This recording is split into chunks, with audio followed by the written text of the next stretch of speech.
Tuning in to Exeter TV. Exeter TV is the town's public and government access channels, available on Comcast Channels 6 and 22. Channel 6 is your channel. If you have an idea for a program, want to host your own talk show, or submit a film, we're here to get your content on television. On Channel 22, we bring you live and replay coverage of government meetings and other town updates. A third channel, Blue Hawk Media, is operated by SAU 16 and can be found on Channel 8, with all your school sports, events, and meetings. You can watch Exeter TV online at exeternh.tv, Apple TV, and on Roku. Find us on social media for extra content. Subscribe to our YouTube channel and hit the bell to get notified about live streams and new content. Tune in to our platforms every other Friday to watch the Exeter Biweekly Report with recaps of recent events, updates from town departments, and messages from nonprofits in your area. If you head to our website, exeternh.tv, we invite you to sign up to our newsletter to receive monthly updates about new content, upcoming meetings, and more. We'd like to thank you for taking the time to watch Exeter TV and hope that you tune in to our other content as well.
wasn't going to make it. He's not gonna make He said he it. was gonna make it, I already put that away. Did you guys, John, did you finish that thing yesterday? Or did you? The never-ending project of pedestrian and walking safety. No, I left when you left. Oh, you did? I just thought you were talking about that other page. He was trying to rope us into that. No, so we're meeting again. Oh, my God. Okay, let's call the meeting of Well, we couldn't, Dave Exeter left. Planning We Board couldn't. to order We did that on page. Sorry. Thursday, September 28th, 2023, at 7 PM in the NOAC room.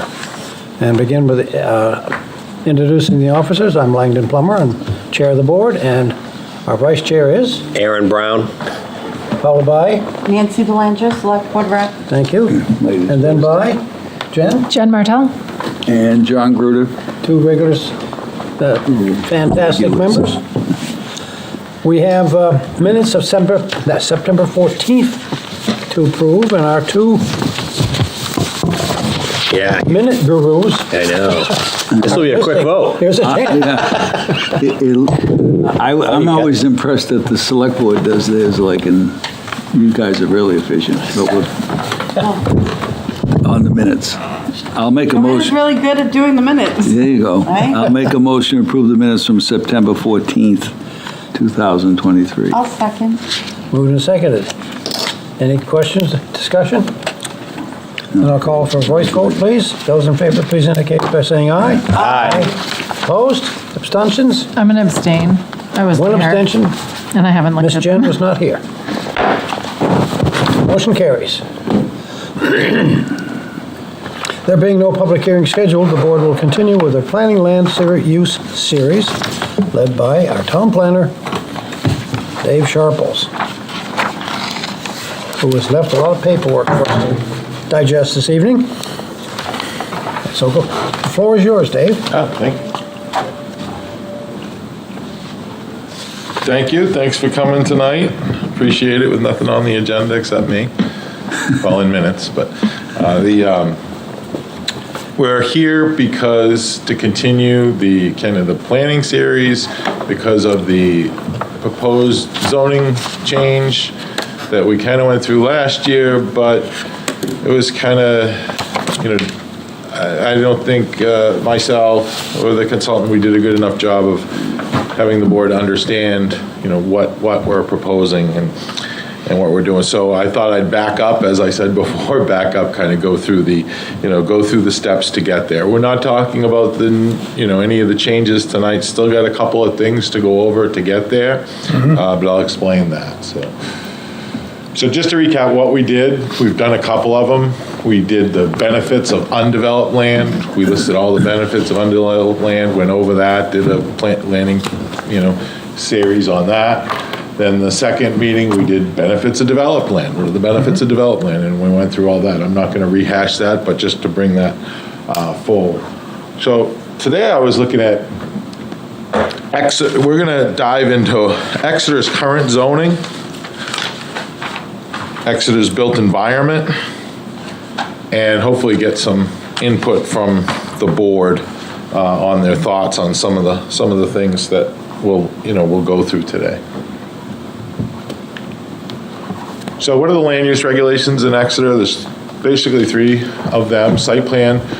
The site plan review and subdivision regulations are kind of one. They're kind of folded in. Some communities do a site plan review regs and subdivision regs, but ours, we just kind of combine them, and this pertains to subdivisions, this pertains to site plan only. Some of that's said in the ordinance, and some of the regulations apply to subdivisions or site plans. So pretty efficient way of doing it. So that's not confusing to developers or individual folks particularly? I haven't heard anything Okay. of it. It took a little bit. I hadn't been in a community that did it that way before, so it was a little getting used to. But if you read it through, it's pretty intuitive. Okay. You just got to pay attention and read it, just like if you had two different versions. Yep. Okay. So, but that's not zoning is what we're really here to talk to about. But like the land use regulations in general, the goal of these regulations should be to get the benefits of the developed land, while minimizing the impact to the benefits of undeveloped land. Okay. Follow me on that? Like, you maximize the benefits of developed land that we had talked about, but then you also minimize the impacts, so you maintain as many benefits of undeveloped land as you can. A perfect example is stormwater. That's a perfect example. Before the site's developed, it provides, the trees provide, flood storage. When you get wet, you hit a tree and it falls, provides a lot of flood storage, holds water so it doesn't run off. The soil, water lands onto the soil and it gets absorbed into the ground, gets uptook by the vegetation, gets into the groundwater, recharges the groundwater. Once that environment's gone and you have pavement, then it doesn't do that anymore. It runs off into stuff. But then you can use different modern stormwater best management practices like underground gravel wetlands, porous pavement, so it hits the porous pavement, then it goes down, still gets into the groundwater, recharges the groundwater, cleans it out, doesn't run off and carry pollutants off with it. So we manage them. You can't eliminate the impacts when you develop. I mean, you can't eliminate the impacts when you walk through the woods. I mean, you have an impact. So there has to be impacts, but you try to find that balance to maximize the benefits of the developed land while minimizing the impact of the benefits of undeveloped land. Today, we're here to talk about zoning. And we're talking about current zoning, because I thought that in order to best understand any changes and what we should do and what we could do, we should all understand what we do now. Like, what is our zoning? Where, what our uses, what are our heights, what are our various requirements. So, although, and I thought about it, and although the planning board proposes amendments to zoning, you don't really deal with it on a day-to-day basis. The zoning, you do the amendments, but then say a plan comes into, for site plan review or subdivision. It gets reviewed internally by our zoning administrator, the building inspector, who determines what the zoning ordinance means and how to interpret it, how to apply it, and if applications that are coming before the planning board meet those requirements. And they, goes through the TRC process, and then it comes to you. But we don't really, the frontage and so forth, I just always in my memo, it's been reviewed, meets our zoning. So we don't really deal with it on a day-to-day basis. And if there's an interpretation made by the zoning administrator that, say, an applicant doesn't agree with, or someone else, interested party, affected party that has standing doesn't agree with, they can appeal it. They can appeal an administrative decision. Or if that's one of the things, but they go to the zoning board of adjustment to do that, to get the interpretation. So it doesn't even come to the planning board. Right. And if you want a variance, if you want relief, something that's prohibited in the zoning ordinance, and to do something, then you go to the zoning board to ask for relief and not to do what the zoning ordinance requires. So the planning board's not really involved outside of, so I realized that, and I thought maybe going through, our zoning and what it is in each zoning district and where it is would be beneficial. So when I start talking about the changes we're looking to make, you can kind of start making those connections of what exists and what could be. Does that sound? I have a quick question, Dave. Yeah, always, yeah. Are you gonna email this? I can email this presentation. Would you mind? Yeah. Only because otherwise I'm gonna want to take all these notes. I like to. No, I got it. I'm trying Yeah. to. I got it. I mean, it's pretty, Yeah. yeah. It doesn't I'm have gonna to be talk a printed. lot more, but Email is wonderful. Yeah, email, yeah, that's fine. Okay, great. That'd be Yeah, great. while I'm at it, my zoning ordinance, my book, I don't know about anyone else's, but I don't have much 2023. When you gave us our new packet, updated packet last week, Yeah. was the zoning in there? I don't think It so. was CIP. I haven't looked at it. I'll double check it and email you. Yeah. Did you look at yours? I put it in the book. Zoning? Was it zoning ordinances? It's all right, never mind. I don't No, want it to. was CIP. I Go with thought the it might have been flow. CIP and zoning ordinance, that I thought I gave you. But Yeah. if I didn't, then It's I would okay. have it. No, We Didn't can we just certainly get get the it. subdivision reg? Oh, it's a Yeah, it was a subdivision. Yes, yes. Because I pulled those Yes. out, That's thank what I you. did, I yeah. thought I pulled them Right. out. So do you have, what is your zoning ordinance? I think Karen? it says either 21 or 22. All right, we'll Yeah. get that updated then. Thank you. We'll get you that. So what is, Thank you, John. what is zoning? Zoning dictates what property owners can and can't do with their property. That's basically, in a nutshell, what zoning does. And there are generally two types of zoning regulations. They used to be separated by court. There used to be area and use variances. That has, the simplex case, but those, it became the 5 criteria. They don't do that anymore, but there still are use regulations and area regulations. Use regulations describe what uses are allowed. So, like, if I have a piece of property and I want to put a medical office, that's a use of the property. It doesn't talk, the use, is it allowed? Is it allowed via special exception, or is it prohibited? So what can I use my property for? Then there's area regulations, and that looks at how you can build that use out. The setbacks, how close can you get to the property line, the side property line, the front property line, the rear property line? How high can it be? How many stories is it? If it's residential, how much density can I get? How many units can I put in? So we'll go through all that, but those are the area components. So there's the use, follow me, there's the use, and then there's the area and zoning. So zoning, and then we also have, and so how do you figure it out? Well, you have to have zoning districts. You have to have a zoning map with different zones, unless you just, one zone fits all, and these are the regulations, but I've never seen anyone do that. They separate uses and so forth to put, say, industrial uses in one area and, zoning, residential in another. And we'll talk about that because there's reasons for that came about is like, you don't want to put residential next to a use that has noise, smoke, odor, lots of traffic. Sometimes they're not compatible. Some uses are compatible. Like downtown, you have residences and businesses cohabitating just fine and very successful. And they're probably some of the highest valued real estate in this town.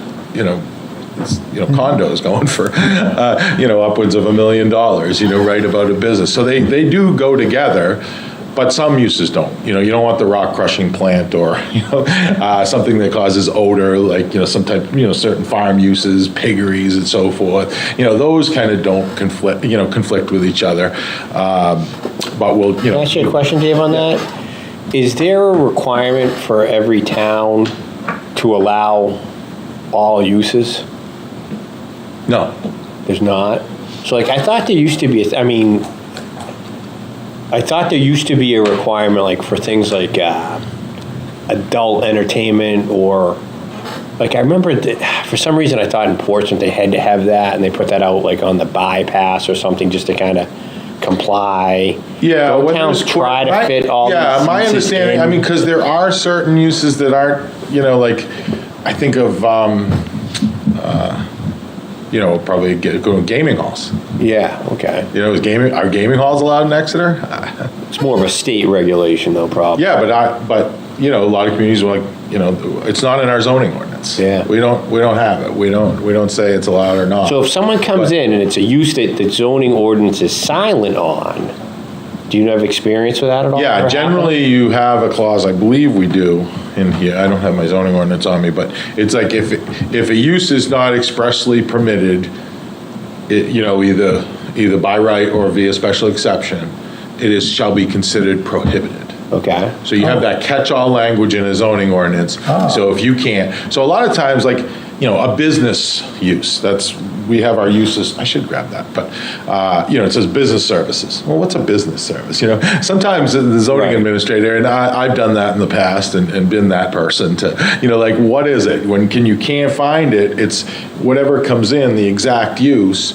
For example, Concord just, went through this for gaming halls. Someone came in yes. to put a gaming hall, and the city administrator, there was what was called indoor recreational facility.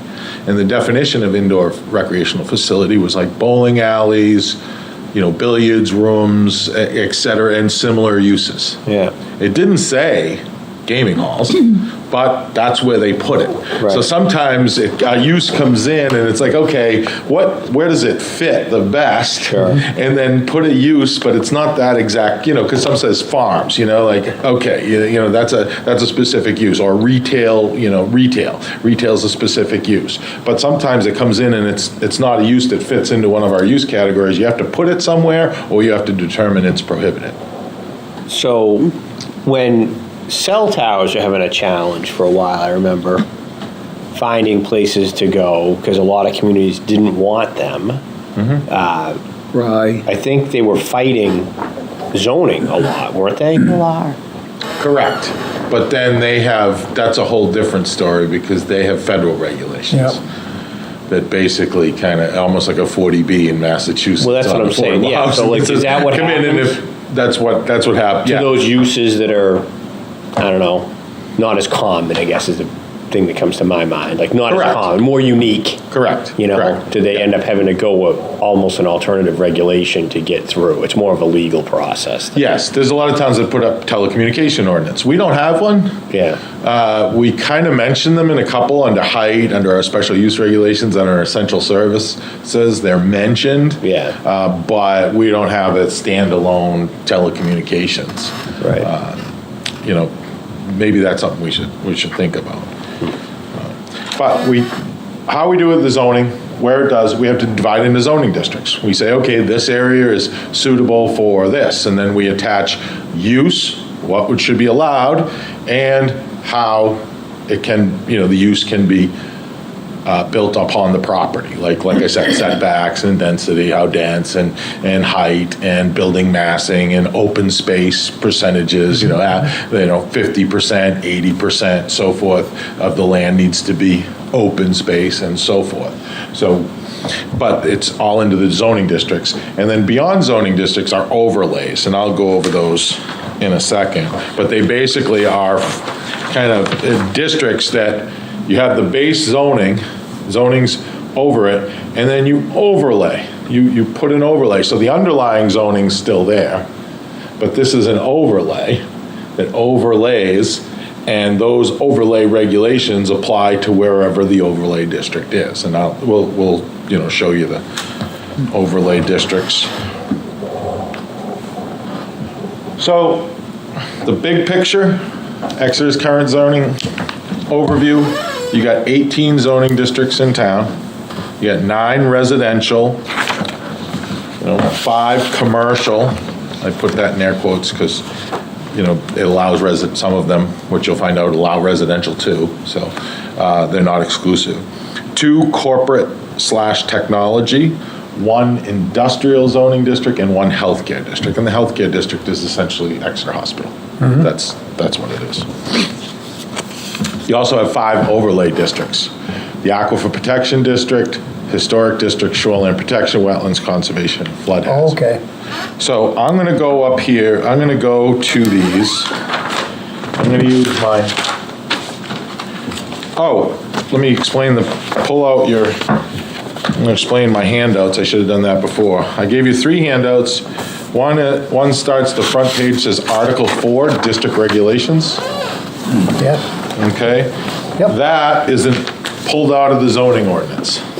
And the first part of it is Schedule of Regulations, 4.2, Schedule 1, Permitted Uses. And then it has each district listed on the left, and then has permitted principal, permitted accessory, special exception. So if it's not in, if you just real quick, we'll go through this when we go to the zoning districts, but I just want you to understand, rural. Are we all there? Rural district's the first one. Okay, permitted principal is those uses are permitted as principal by right. When it's permitted, it's by right. That doesn't negate that it might trigger site plan approval, but it doesn't need zoning relief, it doesn't need a special exception, they don't need to go to the zoning board, it's allowed by right. Permitted accessory uses are permitted accessory uses by right. Special exceptions are you have to go to the zoning board of adjustment, it has its own special set of criteria that it needs to meet. It's a lower bar than a variance because it's allowed via a special exception. So it's an allowed use, you need to go to the zoning board of adjustment and meet the criteria. But it's not as high of a threshold as a variance, like you're not proving a hardship and so forth. What is the test for the special exception? I have it in hold on a second. Let me grab it.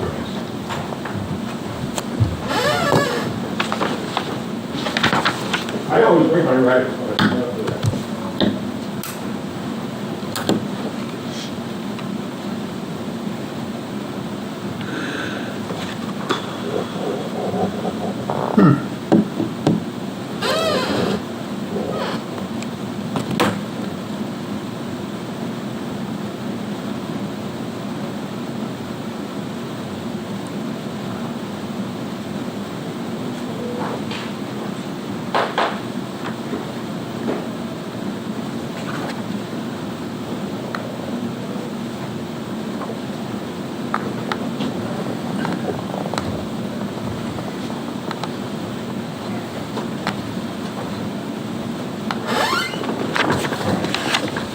I'll get you those, I just, let me go. I'm just curious, trying to. Yeah, I'll send those off to you, because we got a little bit to go through. So you got that, we'll use that, that's the district regulations. Also have a zoning map, but I'll put one bigger, I mean, it's pretty small to read, 11 by 17. I have one up, I'm gonna go over to the computer. And then we have the Schedule 3 density and dimensional regulations for non-residential, that piece. And also we have the schedule for density and dimensional regulations for residential, but that's part of your packet. That's part of this district regulations, page 49, but I'll direct you to that when we get there. Okay. So I'm gonna move over here, we're gonna grab a mic.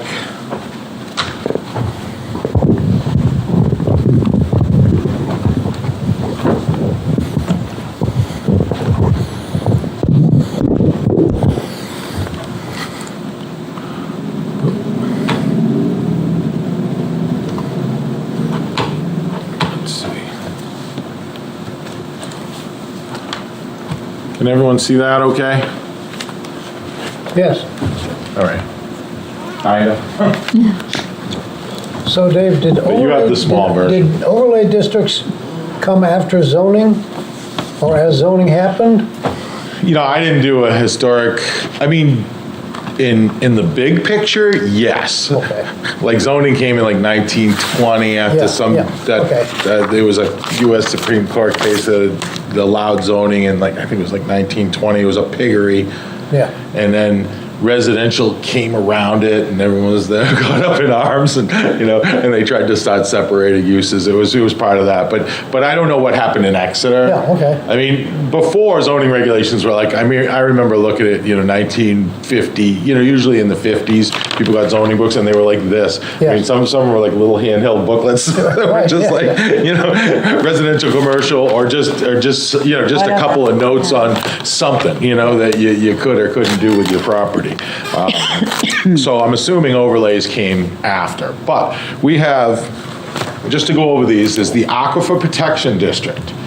And those, okay, see this grayed area? Yes. Okay, that's aquifer protection. This is a piece of aquifer protection. There's a little piece there. And there's some in, I can't even. I don't think there's Yeah, because that big gray area is No. not showing on the map I have in front of me. It's on there, it's just like super light. super light, yeah, so it's these areas right here. Super eyes. So, yeah, but I'll show you, it's this area here, this area here, and this area here. And I don't know how they I wasn't around when this aquifer district was created, overlay district, but somehow with geology or, some sort of, superficial maps of some kind and some knowledge saying these are the areas that could be great for groundwater withdrawal, could be areas to target for, drinking water sources. So you want to add on to that, and one of the big things in the Aquifer Protection District is we go from 2 acre minimum lot size to 3 acre in the aquifer protection. Plus, there's a lot of uses that aren't allowed, like salt storage, and hazardous waste storage and so forth, because those are areas set aside that, are good groundwaters. They're good aquifers that can be recharged and so forth.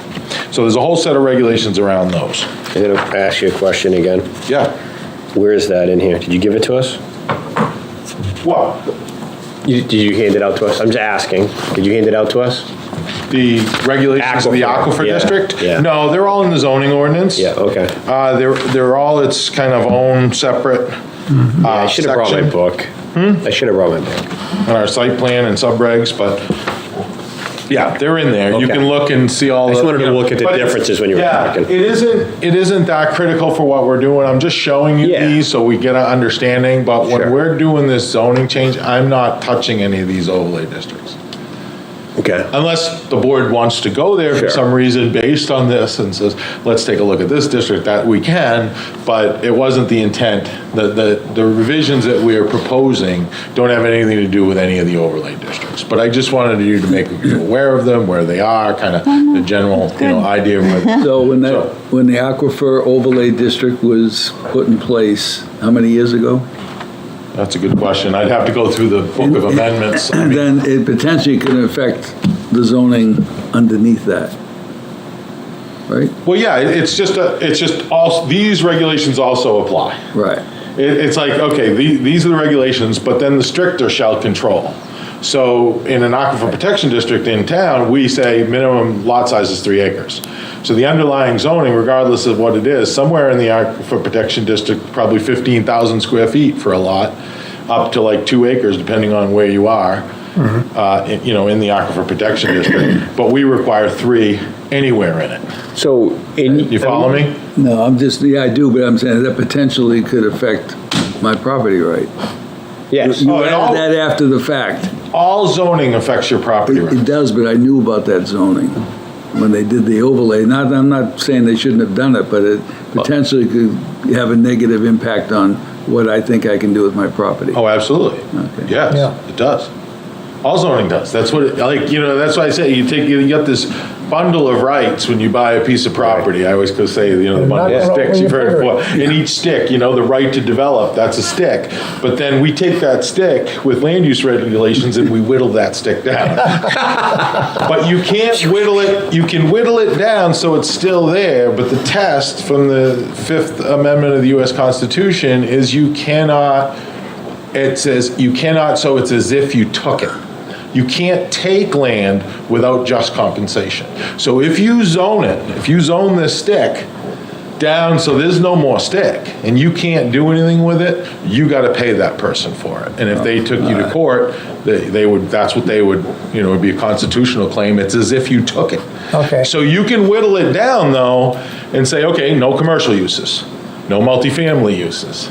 You can't use wetlands, for lot area, and all these things. No. 35 feet of height, you can't go more, higher than 35. So you can keep whittling that down, what you can do with it, but you can't get to the point it's as if you took it. And basically, it's as if you took it, as long as you can put a single-family home on it, that's a reasonable use of your property. So how do you handle a property that is landlocked and primarily wetlands? You're pretty much an existing lot of record. Yeah. You have to allow something. Really? Yes, you do. I've never heard that. Oh, absolutely. If it's landlocked, how, Well, it's up to them to get access to it. Okay. And they have to come to you with a building permit and say, apply for a building permit. But if you deny them use of their property, a reasonable use, then it's as if you took it and you need to compensate them for it. Compensate them. Well, what does that mean? That- You own the proverbial swampland in Florida. What is that worth? I'm just trying to learn. Well, it's usually what most zoning ordinances and ours do. Yeah. Is even existing lots of record, we allow a single-family home. Right. Like our conditional use permit, our shoreland, Yeah. our wetlands overlay district, our buffers apply. Right. But if it's an existing non-conforming lot of record and they only want to put a single-family home, they don't apply. They can build on it. Filling wetlands, they'd have to get a state wetlands permit. Right. But those permits, if that's it, then probably, Wow. if they deny them, then they could make a claim. I'm not saying you have to, it's through a court. Yeah, I understand. But you can't take, Makes sense. Yeah, you can't whittle that stick It till seems it's like a gone. heck of a battle, but it makes sense to me. It does. Yeah. Yeah. I mean, we don't have that issue here because we allow, Well, we beware. Yeah, right, exactly. I Exactly. saw that. Yeah. But if someone comes in and asks for a building permit on a lot, an existing lot of record, and you don't give it to them, then what do you allow? What are you going to allow? It becomes up to that individual, though, to really probably be an advocate of their property rights. Because correct. Yeah. in my working world, I've seen that, times when I feel like the government, local government has abused those rights Oh, yeah, of, yeah. just a regular person.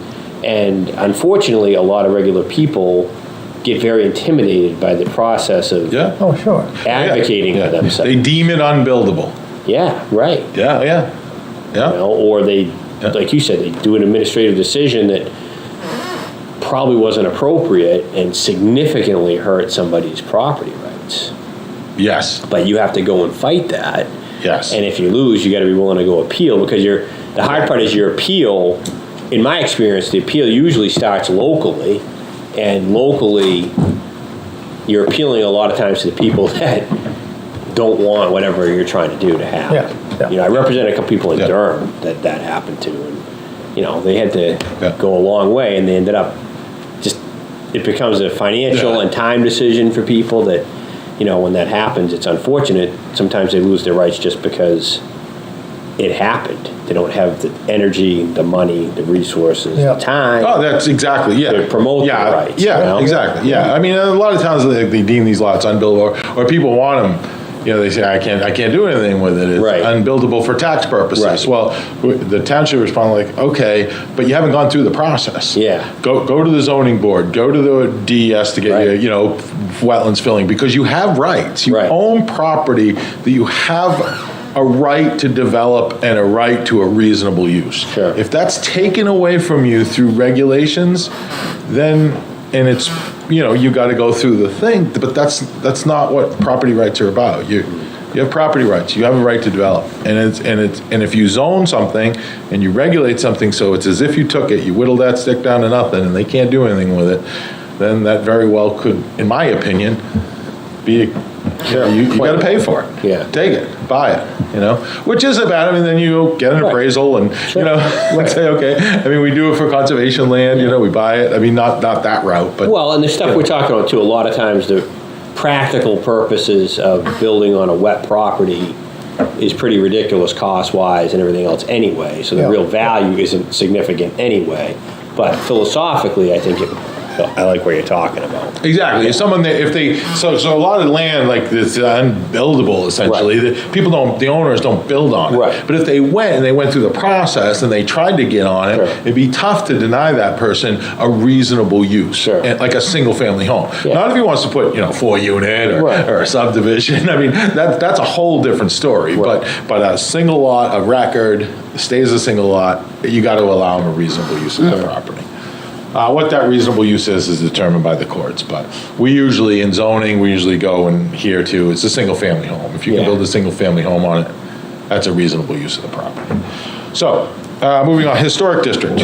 Historic district is this historic district boundary over here. It's this little linear district. This is High Street right here. This is the downtown. This is, right where we are, we're in it, right where my pointer is, and then it extends up Front Street a little bit, okay? And it's on this map, but it kind of blends in, you can just kind of see it right there. That's historic district, that's an overlay. Basically, the goal behind that is this is an area that's been designated that there's a lot of historic value, a lot of houses with architectural features from certain periods that are worth protecting. So in that district, you can't do what other people can do to their house outside the district without a certificate of appropriateness. Like, if you're up here and in your neighborhood, Jen, you want to change your windows, you just need a building permit, and you go and, and you go and buy whatever window you want. You don't show them what window, and you put in your window. If you're in the historic district and you're going to change your windows, you need a building permit, but when you go apply for that building permit, it kicks you to the Historic District Commission. They review it. They want to see what type of window. What's the, what are the materials? Is it vinyl? Is it wood? Is it aluminum clad? What's existing? Is it, is it 4/4? Is it a double hung with 4/4, 2/2? What are you replacing it with, and so forth? So that is an overlay district that regulates basically the exterior of people's homes. And if you drive along the historic district and you look at the houses, I mean, some of them, don't have much, if any, historic value, but a lot of them do. You look at them, they're very ornate. You'll see dental molding, you'll see, not just plain rake boards, you generally won't see vinyl or J-channel or any of that. You'll see pretty decorative architectural features that were from a time when people used to do that. I mean, they take a lot of work just to, put some ornate, decorative, trim board on. So that's the historic district. That applies in Exeter to existing property, right? So someone goes and wants to build a new property in the historic overlay district, Yeah. it doesn't have any impact. No, they do. They do? The Academy's new home they're building there Yeah, they had to go. On High Street? on High Yeah. Street. Yep. And the one they're flipping, Yep. they're putting the flip one, they're putting the original fan or whatever the door, Yep. and the other, and it's like each slightly different entryway in each one, so it's gonna certainly fit into the, There was a time. But that's an existing home. What about the original stuff? The new stuff, I mean. Well, there's new stuff. Yeah, the new stuff has to be approved. Well, no, but there's new stuff there that must be not that new, maybe 50s and 60s ranch type things on High Street and some places that. yes, there are. That Well, yeah, that's probably up to the happened before yeah. the historic district was even, thought about. Exactly, but they still have to go to the historic district, but then the historic district commission takes all those facts, case by case. If they're in the district, the rules apply. Yeah. But then some people come and that's what they argue. They say, listen, 1978 ranch here. I can, so, but then, they look at it like, this is the district, the integrity of the district. What goes in, new stuff affects the overall integrity. course it does, But there are rules like in historic districts, you don't want to create a false sense of history. You don't want to build something that looks like it was built in 1925. You want something to reflect its modern age. Yeah. So, you don't want that. So you pretty much need historic district commission review for anything if you're in the district. So like, we approved the condos over here, like right there, behind the yellow building. Do they have to go to the historic district? They did not because, well, the addition did. The historic district is 200 feet off the right-of-way.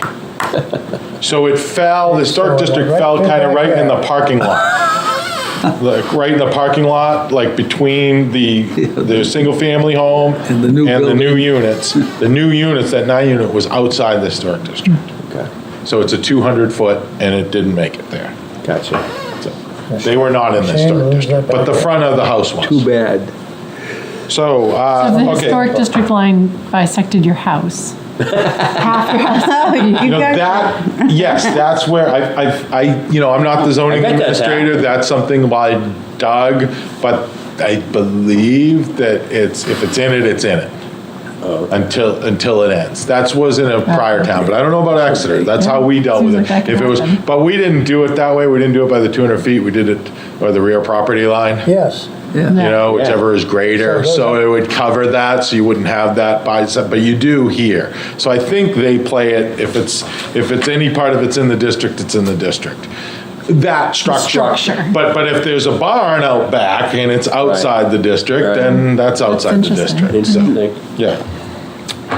Yeah, So when you talk about regulations, those are ones you kind of want to look at once in a while, right? Because we may. you do. Like I mean, changing some of that What's the might make purpose of it? sense. yeah, I mean, this is a continual process. Yeah. Whatever you want to, whatever you want to dive into, but we got to learn about it. And Right. we can, get an understanding of it, and we can make changes to it as you see fit, or propose changes to it, because the planning board doesn't make the amendments.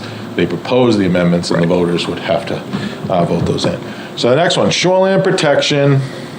Shoreline protection is not shown here because it's kind of a floating district. It's wherever it is, in a sense. And when someone gets a site plan or a subdivision, then that triggers the shoreland and the wetlands. I'll couple those together because they determine where the wetlands are, because we don't have an inventory of all the wetlands. we have NWI, which is a National Wetlands Inventory on GIS. We have some local wetlands identified from plans, like wetlands from plans. We've taken them and put them on there. But there's a lot of wetlands out there that, we don't have mapped. We don't know where they are. So when someone comes in for a development, they got to send a wetland scientist out there, flag them all, determine where they are. And then once that's where they are, then there's buffers off of those. So that district, we can't put on a map because we don't know exactly where it is. We obviously know the Exeter River, but we don't know exactly where that high water mark is and where it ends. That's when developers come in, applicants come in, they show that on a plan, and then they show the setbacks, the appropriate setbacks from wetlands and shoreline from those. So it's not shown on a plan, but they exist, they have their own set of regulations. So Dave, on that one, didn't the Supreme Court just change wetlands interpretation? I don't know. I think they did. It was out in the Midwest somewhere, I think. Oh, right, I read that. No, that was like 4 months ago, 3 months ago? If they weren't continuous, Contiguous, yeah. Yeah. Whatever the word. Yeah, yeah. Thank you. Yes, But yeah. that was what it, Yeah, I remember Yeah. reading that.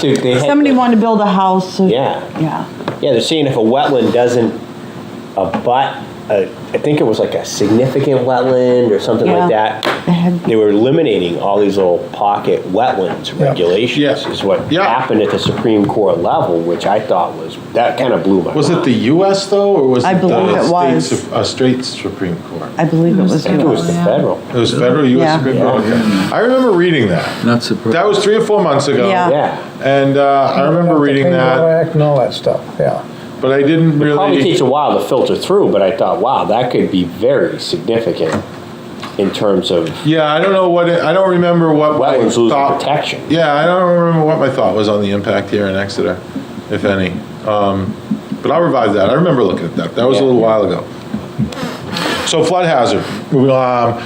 Flood hazard district is we say on the zoning ordinance, the 100-year floodplain. People don't really use 100-year floodplain anymore. They use 1% annual chance. At 1% annual chance is like 1% a year for 100 years is 100%. So that's why they got to the 100-year flood. So, but it's not going to happen every 100 years. It just has a 1% chance of happening every year. Sometimes it can happen, Keep rolling the twice in dice. a few years, like 2007 and 2010, or 11, or whatever that was, the Mother's Day and the other one. We had 2 of them in a span of 5 years.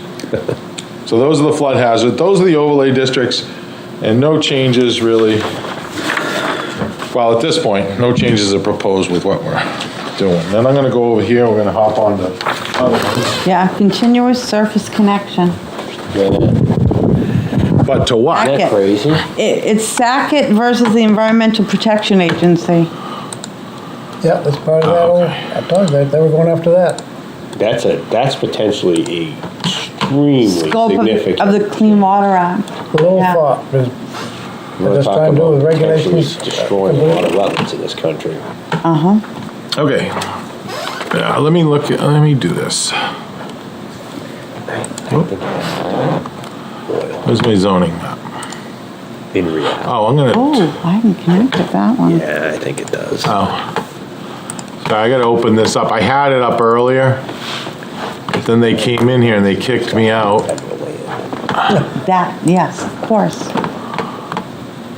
that the second? I didn't know which one to click on. Slowly tearing away what Teddy Roosevelt set up. I'm gonna probably just stay here. Me crazy. Me too, Dave.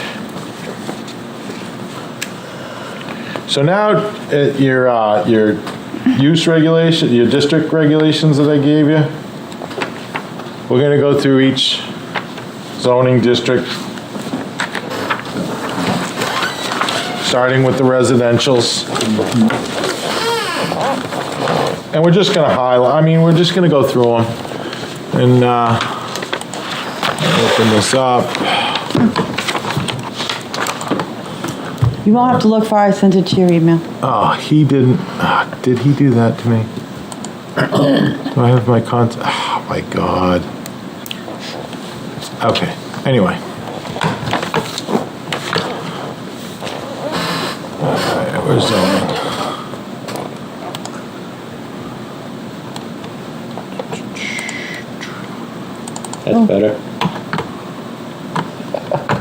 gonna say, wait a minute.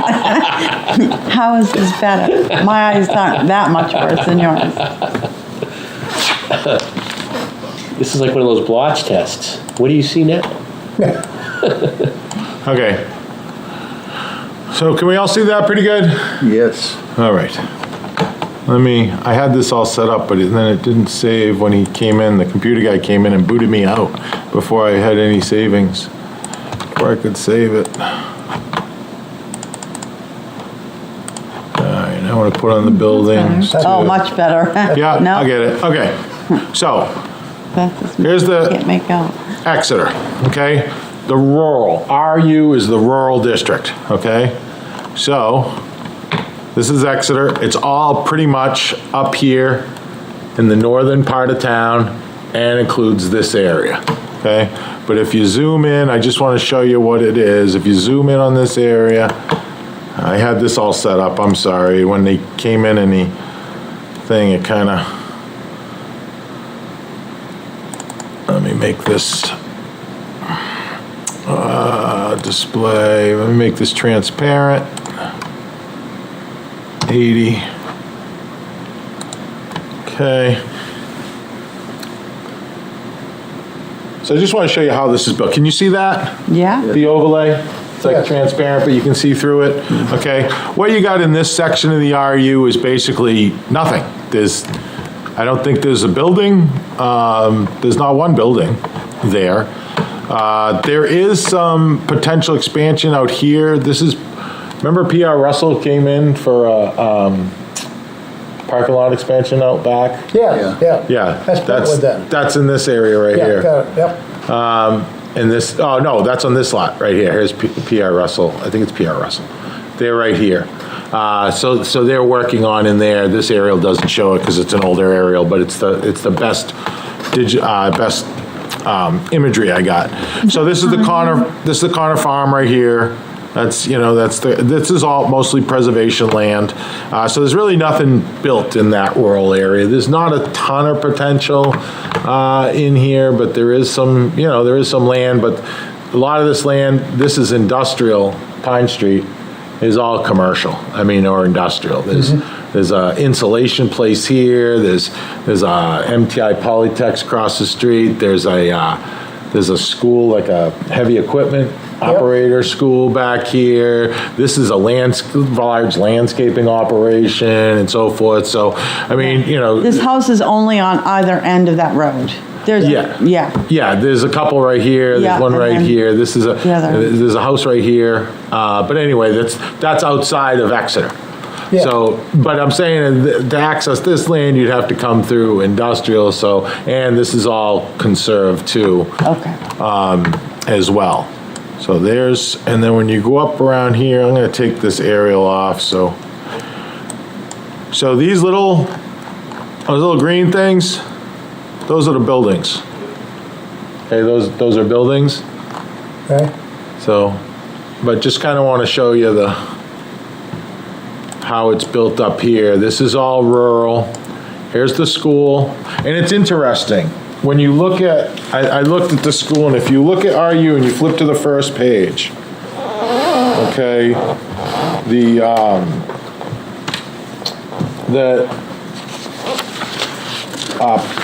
where is it?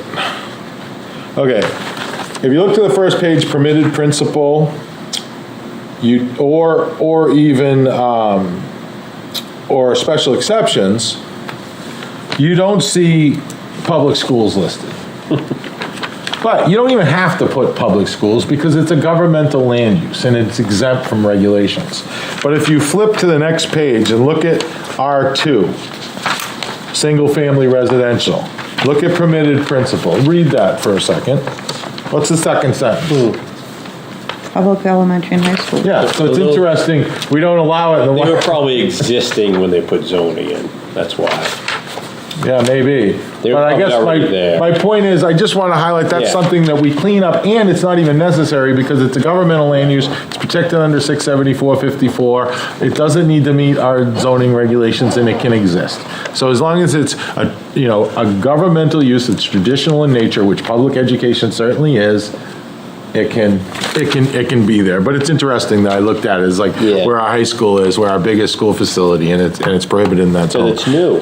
But anyway, that's pretty much it for any type of non-residential use. You got a little cluster development here. That's an open space is what you're gonna see, because they're like a little bit smaller lots, and then you got a piece of open space around it. And that little finger there probably for access comes up here, maybe they allowed public access, maybe not to this open space. I don't know if this lot is along the river or it's this big piece, but little cul-de-sac. And then in these areas, you get long roads, kind of connector roads that, travel through to, different towns and so forth. And you just basically got frontage lots on them. Okay, see, Yeah. frontage lots, just carving off lots. And as people develop, they, that's what you get. They get a big piece and they, and slowly carve it off. Remember this one that we just Yes. recently did that? It's not shown, these two lots aren't shown because it hasn't been updated yet, but next year it'll be on there after April 1st. There's a couple, they carve off frontage lots. So, and then this is all pretty much conservation land. I have that layer, but, so here you got frontage lots. And then this main, Beach Hill Road, is that Beach Hill Road? Yeah, I think that's Beach Hill Road, because we got Old Town Farm, yeah. Beach Hill Road up to here, it's all frontage lots, and then there's a few cul-de-sacs, open space, you can tell by the smaller lots, open space, this is probably the open space that surrounds it. You got cul-de-sacs, this is a mobile home park, another cul-de-sac here.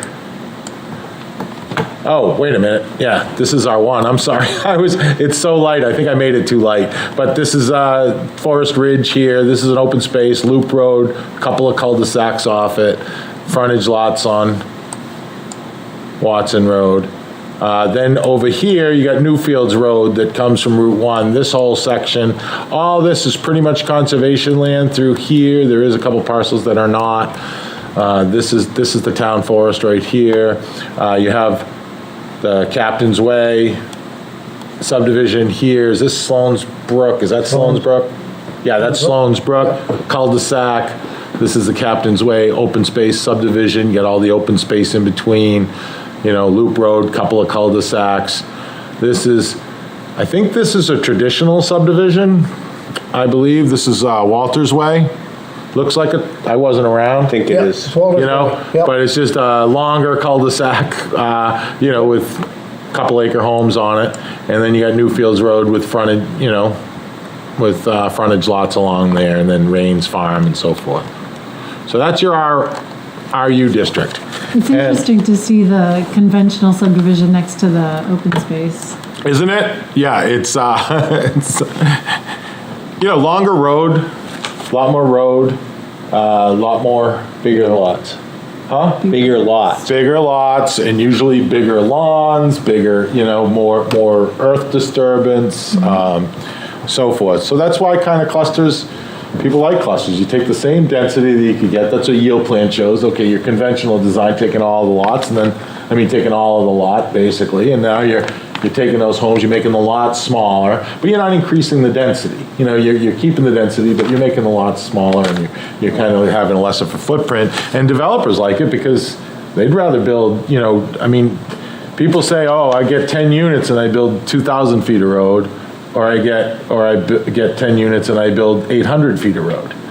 Well, that's a huge difference in cost.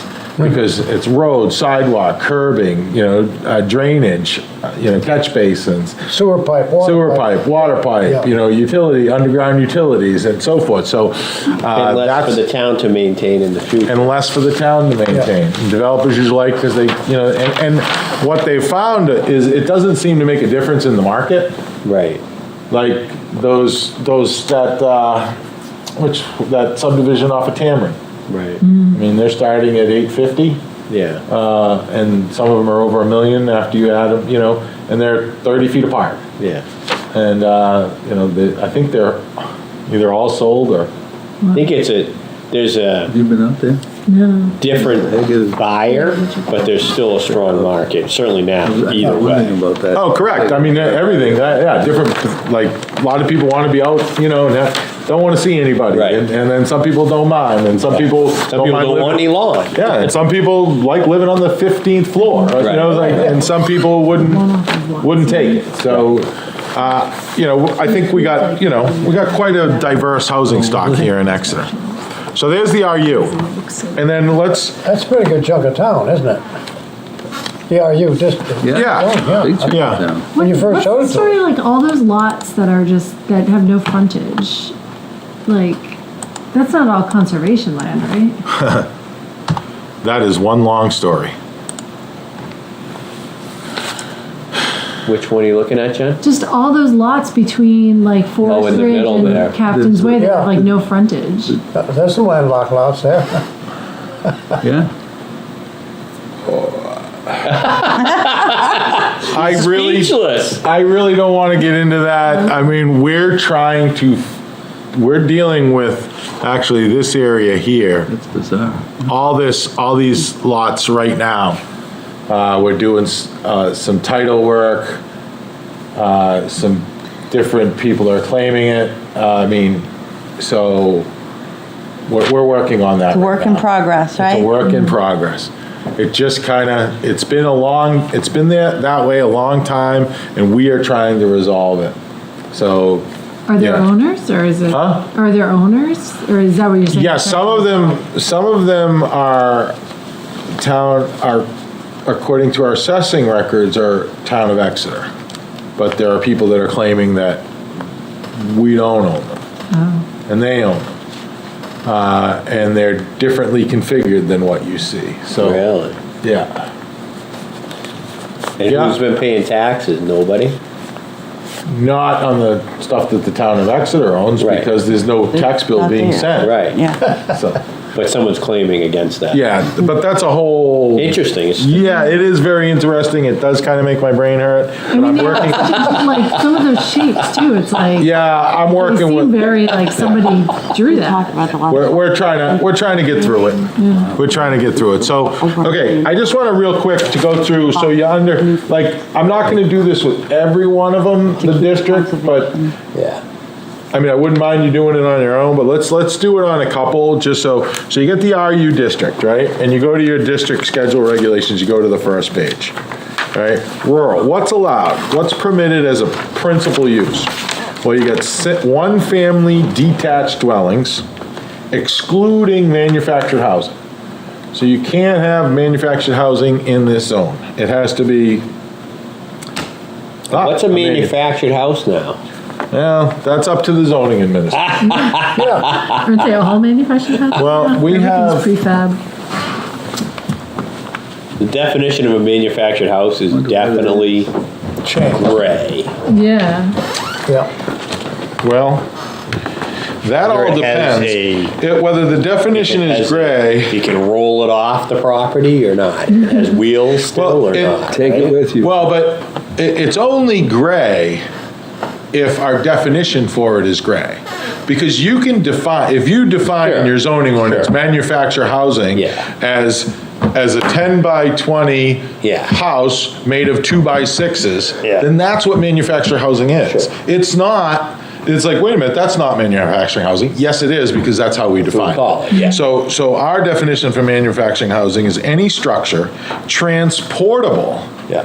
in one or more sections, which in the travel mode is 8 body feet or more in width and 40 body feet or more in length, or when erected on site is 320 square feet or more, and which is built on a permanent chassis and is designed to be used as a dwelling with or without a permanent foundation when connected to required utilities, which include plumbing, heating, and electrical systems contained therein.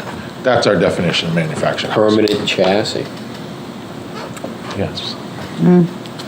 So kind of trailer. Yeah. Trailers, meet that definition. They have a chassis. Right. Or RVs. Right. Like, because a lot of them still have some mobile home parks you go into and the lattice board or something, there's chassis underneath. Right. Yeah. That they used to be able to, move. Right. So that's our definition of manufactured housing, but that is to be determined by our zoning administrator through the building permit process, if he feels that it meets that or doesn't. But there is that mobile Oh, yeah, home park. there's a mobile home park, too. Well, that's all part of it. It's like, okay, we'll get to that. Like, Yeah. okay, do we really mind different, there's a few questions here. Do we really mind distinguish between the different residential uses? Does it really matter to have a manufactured house next to, some people do, definitely think so. Yeah. Oh, it's gonna ruin my property values. Other people, they're indifferent. So I guess, that's what we're here to kind of throw up there, and look at how it's built in the built environment. We do have, there's a lot of non-conforming uses out there, I guess is what I'm saying. How do you handle the VRBO, Airbnb stuff in the RU zone? Someone starts doing that in that zone. I know this is not really. That's not me, I know. and I don't know. Because it's not really addressed, right? It's up to the zoning administrator to determine what the use is, and if it's allowed in the zone. So isn't. You could call it a hotel motel or something like that. Say it's hotel motel, it's prohibited in that zone. Yeah, that's the thing I don't understand, David, is how are people, because it's really just a marketing piece, because they are able to reach a market pretty efficiently, allowed, and I'm not saying I have a problem with this. I'm just saying I think it's a struggle to regulate. Absolutely. How could I throw my kid's in college now? How can I throw his bedroom on VRBO, rent a room for $100 a night or whatever? Find a contract. And that's fine. That's okay, and that's happening. But if I was to add a Fine or unit, okay to who? I'd have to have a second means of egress. I'd have to have, fire suppression, all that stuff. Well, yeah, when you say fine or okay to who? Yeah. I mean, it depends. I mean, are you meeting all the code requirements? Are you paying taxes on that as income? I mean, there's a lot of questions there. Is it okay or is it thing? But Is it under the Fed money? I Anything think over it's happening. $650 or Well, I something, think you it's have to happening. 99 yourself, right? I mean, So, you can't, yeah, that's- you have a threshold of unclaimed income, and it's what, $650? So I guess if you Well, claiming rent that income is room a for. completely separate issue. no, but I'm saying, when you No. said it's okay, I'm like, okay, in what sense? who? Okay, It's not- and it is happening.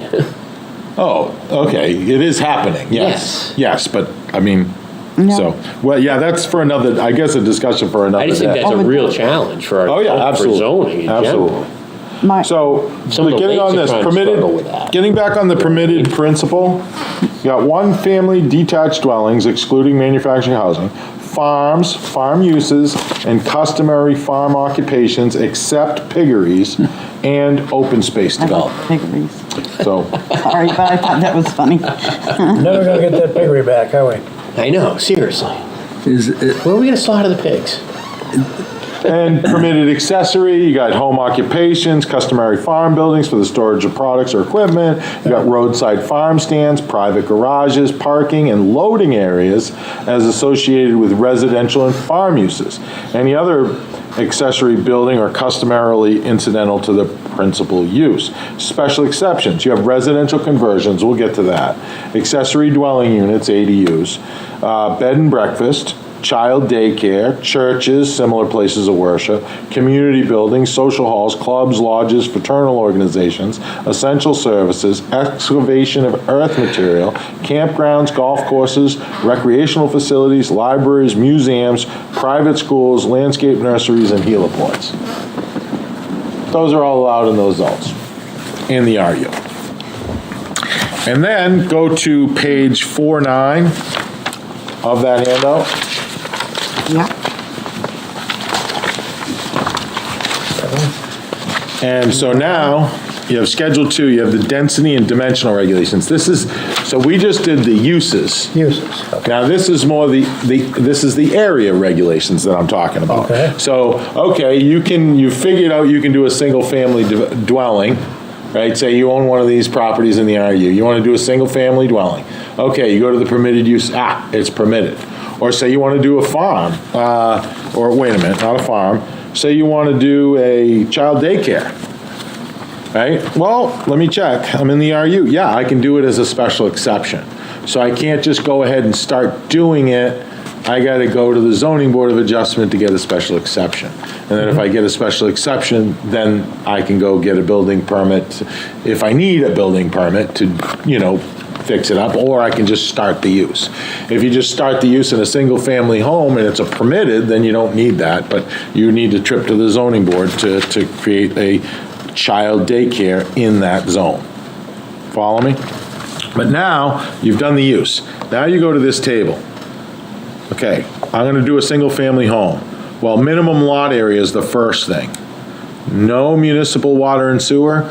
Well, there is no municipal water and sewer available north of 101, so it's kind of almost say municipal water, so it's in there in case on the rare thing, someone actually extends it.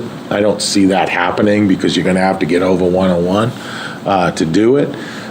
Maybe in this down low, but that, like we said, doesn't have really much development potential, but no municipal water and sewer, you need 2 acres. And then there's a note 19. So there's always a note, you always read the note, you flip over, what's note 19 say? And it talks about the 20, and we've run into that one, 20, if existing lot of record has over 20 or greater acres, open space development is required unless the planning board waives it. So that's what the note is about. So 2 acres, municipal water and sewer, 2 acres. Doesn't change with or without it, So it's almost, And then dwelling unit per square foot is also 2 acres. So for whatever reason, these come into play sometimes. In this one, they're all across the board. They're the same thing, so it really doesn't matter. But some of them are different. That's why they list them all, and we'll get into, we can get, down into those when we get there. But, so that's dwelling units per square foot. How many units per acre can you get out of that? And then minimum lot. In the minimum lot, you have a requirement of width, depth, and frontage. How wide it needs to be, how deep it needs to be, and then your frontage on your roadway. And in that zone, you need 200 feet of width, and it can either be measured at the property line along the right-of-way, so it could be the same as frontage, or it can be at the front setback. So sometimes if people, if it's different, they can go like this and they can meet it one or two ways, they meet the requirement, the width requirement, but you have to have maintained, but the one thing we don't do, some people require a certain width deep into the lot. We don't do that. So as soon as you make it to the front setback, it can get much narrower. So you have a funnel-shaped lot. You could if needed. Yeah. It gives you a little more flexibility in like a yield plan or something like that, or trying to squeeze in another lot, so when you start requiring, 200 feet of width for all 200 feet, minimum 200 foot of width from side property line to side property line. So if you're creating a lot, it has to stay, it cannot get any narrower than 200 feet. That's going to decrease the amount of lots you can get on a property, follow me? But we don't require that. So then you got your depth is 200, your frontage, is 200. You do have some notes, you folks can read those notes. The width, it says 1 and 8. They have different, if you have water and sewer, you get a little reduction on frontage and width. And the 8 is referenced open space development, because if you go into open space, then they kick you into a different, and none of these apply. Open space says, okay, you use these across in the rural district to get your yield plan. Now you've gotten that, you've shown everything with 200 feet of frontage, 200 feet of depth, 200 feet of width, and now, okay, that meets it, so you got 20 units, now you can squish them all down here and you can make the lots 10,000 square feet instead of 2 acres. But you've proven you can develop the amount of units under the underlying zoning regulations, but then they don't apply to the subdivision if you elect to go to an open space. So then you got that, and then you got maximum height. It's 35 feet, you got stories, 3 stories, and then you have minimum yard setbacks. You gotta be 50 feet from the front, 30 from the side, 50 from the rear. Building coverage, your maximum building coverage is 10%. So your lot's 1 acre, it's 1/10 of an acre you can cover with your building, which is still pretty big, because say it's a 2 acre zone.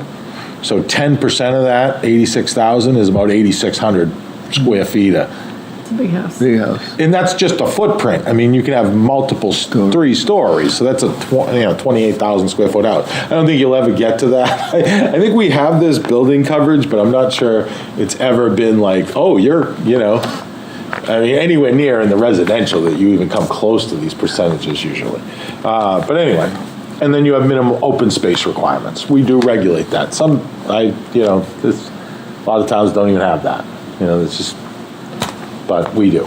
We require a minimum percentage of open space on each of the lots in some of the districts. Well, in pretty much all of them, even in all the residential districts. So I don't want to we've taken a long time to go through these. I'll do it for the R1. I'm going to go R1 now. And I'll do it for that, but then I'll leave folks to Absorb? to look at them, to look at them on your own and kind of get familiar with them. This is available on, like, you're on ArcMap right now, but like, Yes. there's a GIS website online that we can. Yeah, but you're not gonna, right? yes, but you can pull up the zoning, but you're not gonna be able to isolate what I just did. Oh, okay. You're not gonna be just isolating R1. You're not gonna be able, that's why I'm using GIS here. Because you're not gonna be able to make things transparent. Okay, that's what I wanted to try to do, is to put the overlays. Yeah, it's great, but let me back up here. Okay, the R1, pretty big chunk of town. Okay, so now, if you look at it, the north of 101 is all that white is all RU, the rest is R1. And then there's RU here, and then R1 comes here, and then basically all of down around this area of town, and a little section right there. So R1's pretty dominates it. And we'll look at the permitted uses. And it's really the same as rural residential, just a couple differences. Like one family detached dwellings, farms, farm uses, customary farm occupations except piggeries and open space development. That's all allowed in RU. However, they do allow manufactured housing subdivisions and public elementary and high schools and recreational facilities by right. Whereas recreational facilities are allowed in RU, but under a special exception. They're almost so identical, I'm not sure I understand particularly this piece of R1. I'm not sure I see a difference of this piece of R1 and the RU around it. I mean, it's basically the same. I'm not sure I see a distinction. It's hard, because I'm trying to think of what roads are there. What? That's Beach Hill and Watson Road. Okay. It's the first half. Oh, thank you. Here's Watson Road. I can see, I could see. The first half, you got frontage lots, but you'll notice that they can be a little smaller. See these? Yeah. The frontage lots can be a little smaller because they're in the R1. And maybe they get higher density, on an open space. You would get higher density because, your yield plan can be small lots. And then these are little guys right here. This is a little thing. So up here in this north part of town, it's basically the same as the RU, but see how these lots are a little bigger? See how they get bigger, and then these lots get a little smaller? Because zoning allows it, because they're gonna, when someone's gonna carve off a frontage lot, they're gonna do the minimum frontage required. If it's 150 feet required, they're not gonna give you 167 unless it's 17 feet left over. You know what I'm saying? Like if it's 150 feet, it's 317 feet, they might give one 150 and one 167. But the only time you'll see a subdivision that goes over is because of extra. They're not giving it away. They will take exactly the minimum, they will provide just the minimum to do, which makes sense because then you get the most lots out of it. So R1, basically, same kind of deal, frontage, clusters, cul-de-sac, this is another open space here, this is another open space there. That one across from Deer Run is under construction now. What's the main road Yes. there, Dave, that's Yeah, going up and and down? that's a conventional. Oh, That was an open space. well, they called it open space, but they did basically a conventional design. That was his vision. They're 2-acre lots. I mean, he went bigger. And he did a yield plan. Yeah, why did he do the yield plan then? Well, because he did get a couple of them were a little less frontage. Oh, okay. But They're still big lots. his vision was, he wanted to do like just a base, and I'm like, well, open space is required.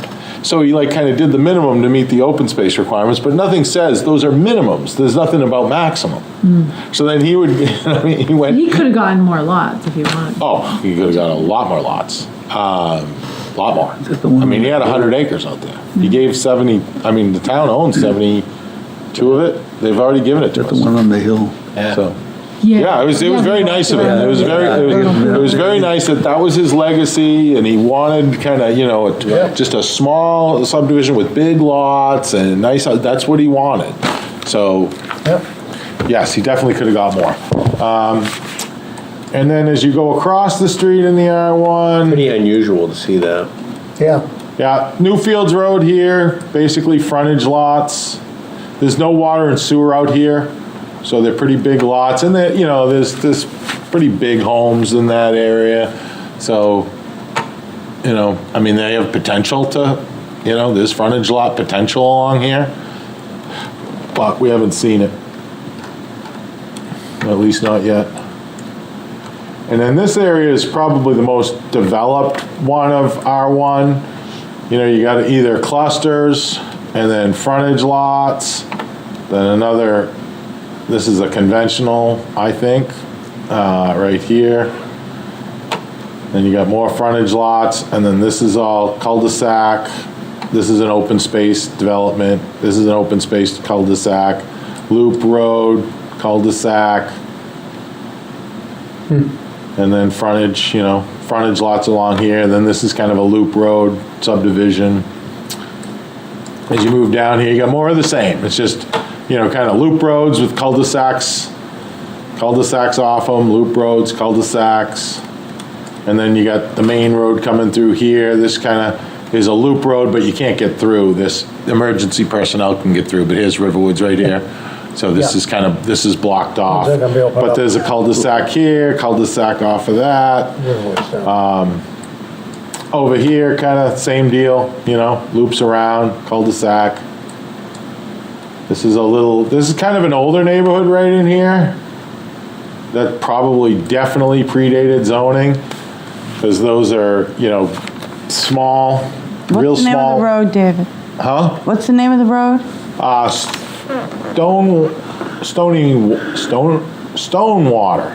Stonewater. Okay. I think it's It's near the dump. and Connie. Yeah, they're like Oh, okay. Now I know where Connie is. narrow, some of like, gravel, That so. way. Christmas basket out that one here. Yeah, this is the landfill. This is where the solar array is going, right here. But then you got more, traditional, probably built during zoning. These are probably predate zoning. I mean, that, Yeah. before they I had used to have friends out there, now I regulations. This was remember. probably all developed under, zoning, because you get your long cul-de-sacs with your, lots of the same size, frontages of the same size. Then you move along here, got more frontage lots and so forth. And we already kind of went through this. Oh, yeah, no, this is another one, yeah, hillside. Oh, yeah, we already did this one. So that's basically, then the curves around here, and there's not much development down around here. There's a lot of natural resources in this area, a lot of wetlands. Here's the river that comes through, the Exeter River comes through here. So there's a lot of floodplain here. This is in the area of that where it got subdivided. We just recently started subdivision right here. Carved off one lot in this area. Oh, yeah, okay. And then as you move along here, this is pretty much all Academy land. Well, it is all Academy Yep, land. okay, all wetlands. So that's why there's no, here's Larry Lane, here's our groundwater plant, PA owns this, PA owns all this. and then it wraps around here. You got Drinkwater Road with your kind of larger lots, deep frontage lots all along here. Then it kind of comes into here, and here's, what is that, quarter or something? Exeter Falls. Exeter Falls, you ever been down that one? Mm-hmm. Yeah, that's larger homes, The one off of cul-de-sac. 88. Huh? Yep. It's the one off of 88. Yeah, cul-de-sac, here's 88 right here. Yeah. Ties back into Holland Way and Yep. High Street, Hampton Road right here. And then you got a little sliver there for whatever reason. And then you got this little sliver here for another whatever reason. And this, what is this? Let me see what this is. It's the rec park, isn't it? Yeah, but on the other side of it. I didn't use my clicker right. Let's see what that is. I don't think there's anything over there. Okay, yeah. I don't think there's anything over there. Oh, you can barely see it. But here, this R1, yeah, there's So no, Dave, there's, that road to the right, you've got 101, right? And the road to the right there, isn't that Guinea Road? It is. Yeah.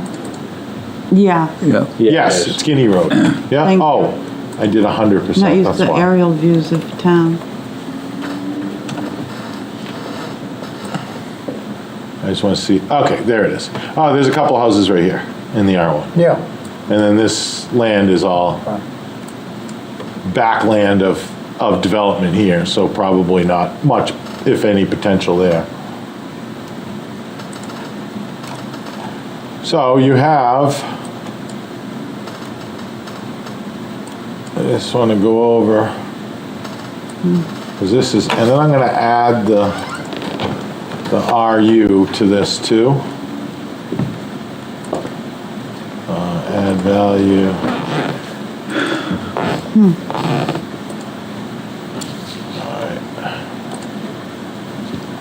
Okay, so now we're talking, and I'll get rid of the, so I think it works better when the aerial, but when no aerial, I think it works better at a 0.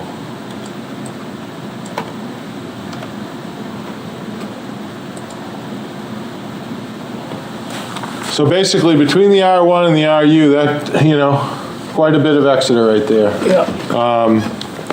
So when you look at the differences in uses, and one of the hard things is trying to figure out the difference in uses because it's a way of it's set up. We set it up as this is set up as you go to the district and then there's words as far as uses. Okay, what the use is. So when you're trying to trying to see what's the difference between RU and R1, you got to do an exercise of what I did there, is you highlight things that are similar and you highlight things that are different to figure it out. Well, other way to do it is you put the use and the district, or the district and the use, whatever, and then you allow permitted, you either use a P, an P for permitted, S for special exception, or an X for prohibited.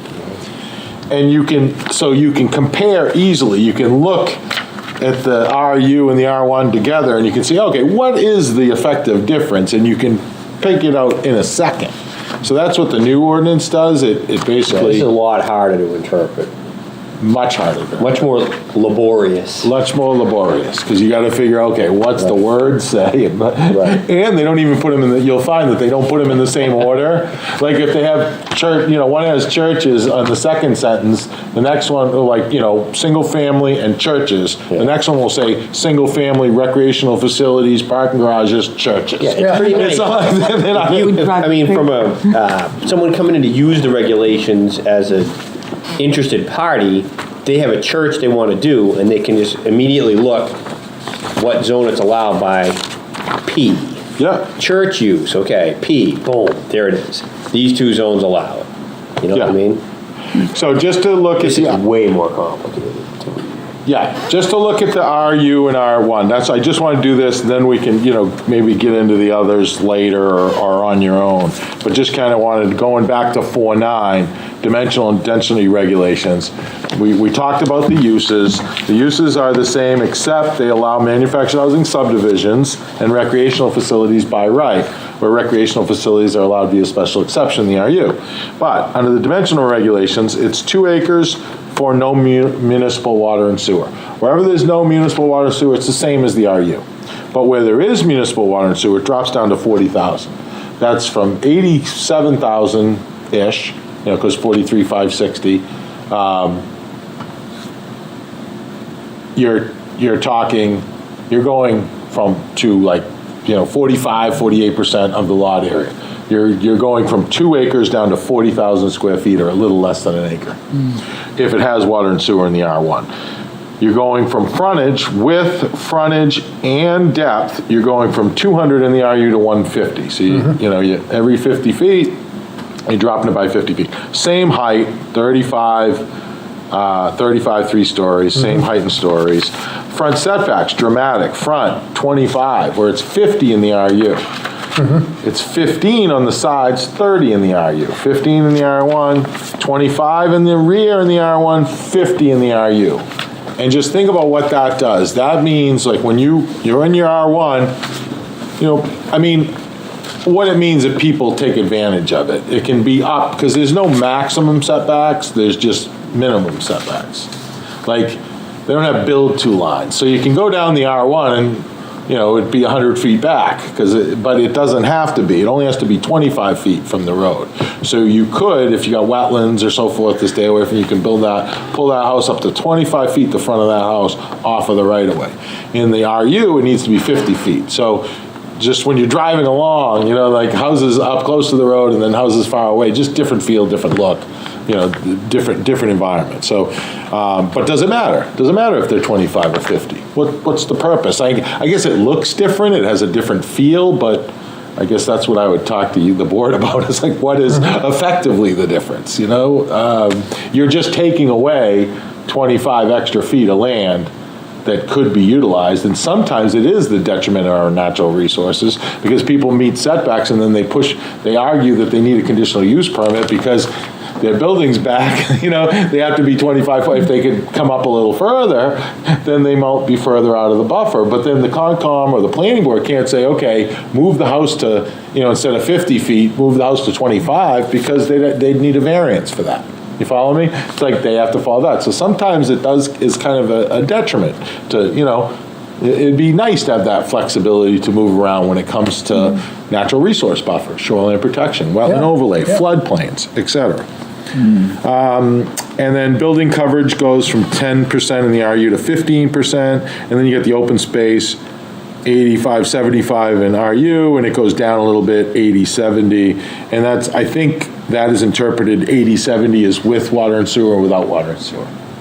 So that's the 80-70. That's my understanding, but let me look at the note.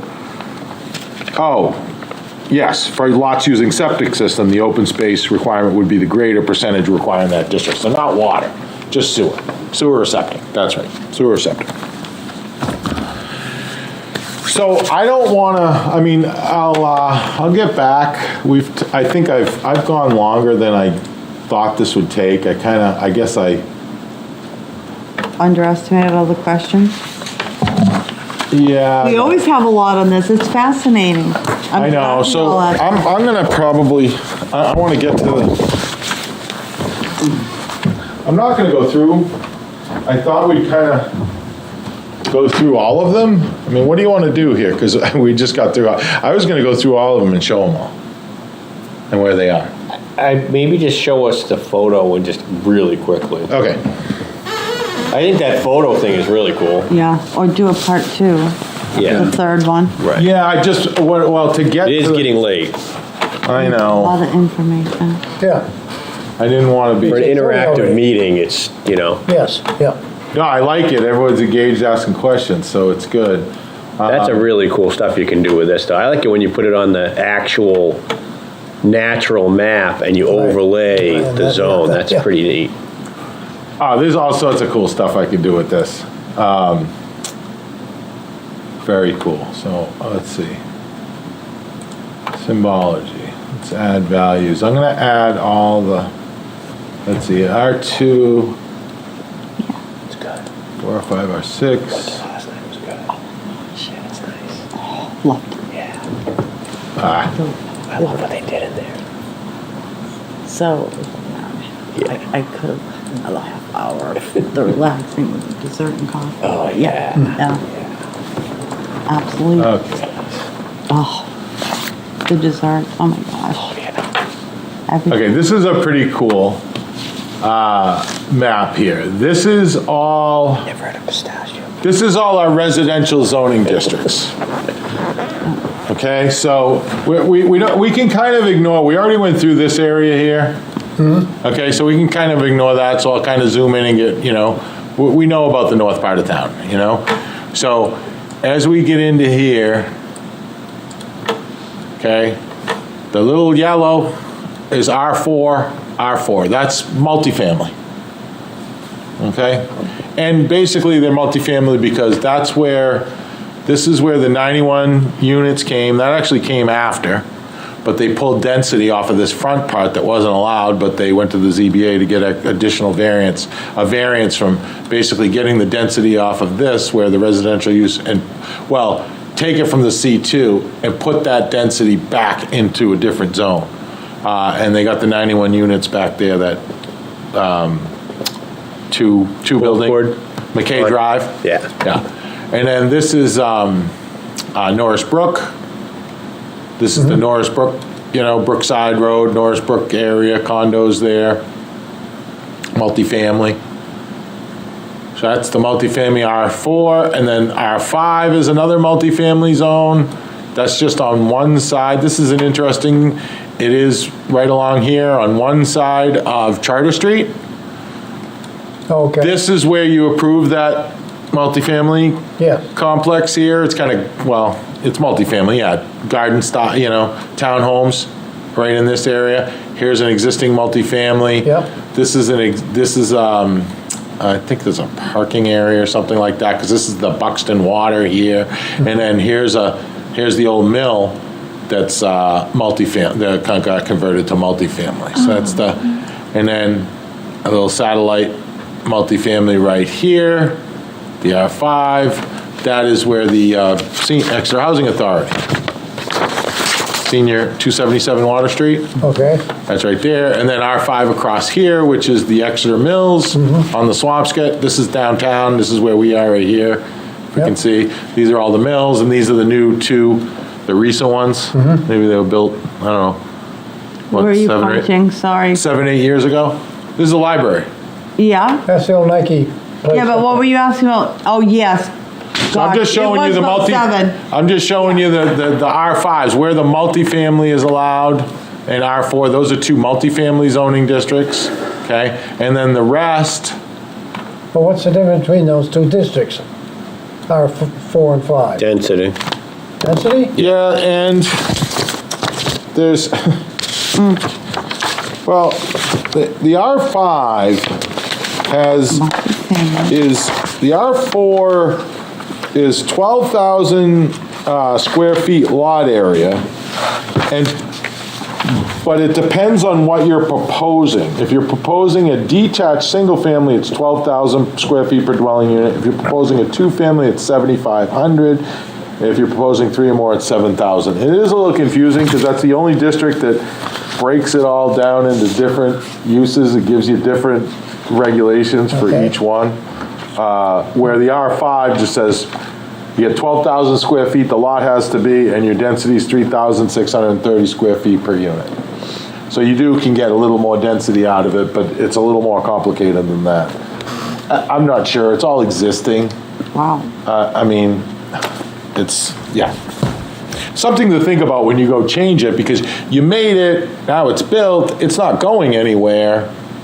So, I think some of these districts can kind of get, folded up with others. Yeah, why would there be that many different categories, if you will, for R4 and not for R5? That I don't know. Okay. I wasn't around when that was created. I don't have the answers to that one. So you got the R5, and then you got another R6. John's R6. you're the only people that live in the R6 in Exeter. There's only one zone, and it's You change the zoning. it's zoned for you. Okay. I mean, it includes 101, but there's not going to be any development on 101. So it's all it is R6, from what I could gather, is and it's not only multifamily, it's retirement plan community. Well, wouldn't that be River Woods as well? No. No. No, that's, Well, I mean, could it be? Maybe, but it's not. What's the zone for there? RU?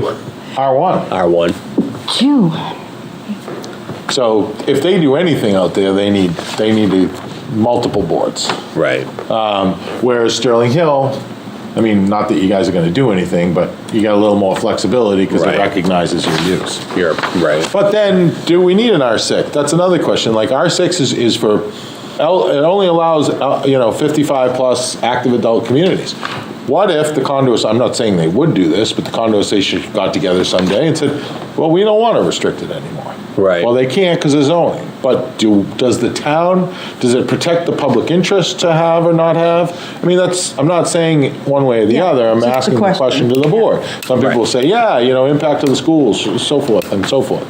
Well, that's the Some- challenge when we face those uses, and someone comes here and they're gonna restrict age somehow, and they're pitching that program of impact, limited impact, or going and getting relief from the donations to the school and recreation that are required, right?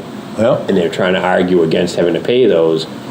So then if you allow them to change the use back later, it's just, Well, no, you don't allow them to change the use back. You just change it. They've already, well, I don't know what they've paid or what they haven't paid. Right. But you just determine, I mean, I guess I can see it from that standpoint, but you're not going to go get it from them at this point if no. you change it. No, but I'm saying that would be why you would keep it restricted. Put something in that keeps it restricted, which is the zoning. I'm making the argument for making it zoned appropriately for the use. Correct. So if they go in and they got relief from certain regulations and financial requirements because of the use they're doing, Yeah. they wouldn't be allowed to change that use without And- getting a variance or coming back to the town. At that point, someone could argue with them, well, hey, going back in the record 15 years ago, you guys got $300,000 in relief from the typical required recreation and school donations Yeah. with how many units Yeah. you got. Yeah, no, I So understand. we'd be looking Yeah. for you to pay that if you're gonna go back and go Yeah. unlimited age. But what if? Yeah, that would be the only place in Yeah. town, well, there's a couple, but not, no, that would be the only place in town. Right. That's actually zoned that way. Yeah, right, Yes. That's the only place. right. So to the extent they didn't pay their, And who was Fees, I don't know. that? Two Right. owners ago? Right, I mean, I don't know if they did or not. Yeah. I don't either. No, Be the best. it would have been the developer. right, the developer The owner. who is gone. Yeah. Yeah. Yeah. He's But that- still around. But that, Well, you know. No, I get it. but it makes It's a sense consideration. that they're Yeah. a conforming use. Yeah, yeah. Yes. If You know what I mean? we decided to do that, we would have to pony up whatever relief we. Right. Yeah. But I'm just saying, I think zoning wise, even though you're the only one zoned like that, where you live, John, is zoned appropriate for your use. Yes. So it actually makes sense to me that, oh my goodness, we had one that didn't need a variance to go in? Cool. Although I don't know the history. Maybe I don't know the history. They may have. Well, they may have They may done have- it and then they changed may the have zoning changed after. it. Yeah. More likely they did. I don't know What's either. next to us? I mean, That's there was not that old something. project, though. No. Really? No. I couldn't It's think- R1 on the other side. 20 years old? What's our And one? R2 on the other side of Probably 101. like And then that's all those. And then industrial here. Well, yeah. Below you. Yeah. Schools Back, Yeah, 20 years. So you are kind Well, of your that's one, own. okay, Getting but old. to the left, Separate that thing. are one, Yeah, I have to think of where my kids. I guess would with a have. couple of farms have. Yeah, but let me go through this. This is a pretty interesting district. Which one? R3. R3? Again, another one that it's on its own. This is the only R3 district, and it's basically the J.D. Hill neighborhood. Ah, And one thing kind of interesting about this is except the manufactured housing, I'll set Okay. those aside because those are their own different animal.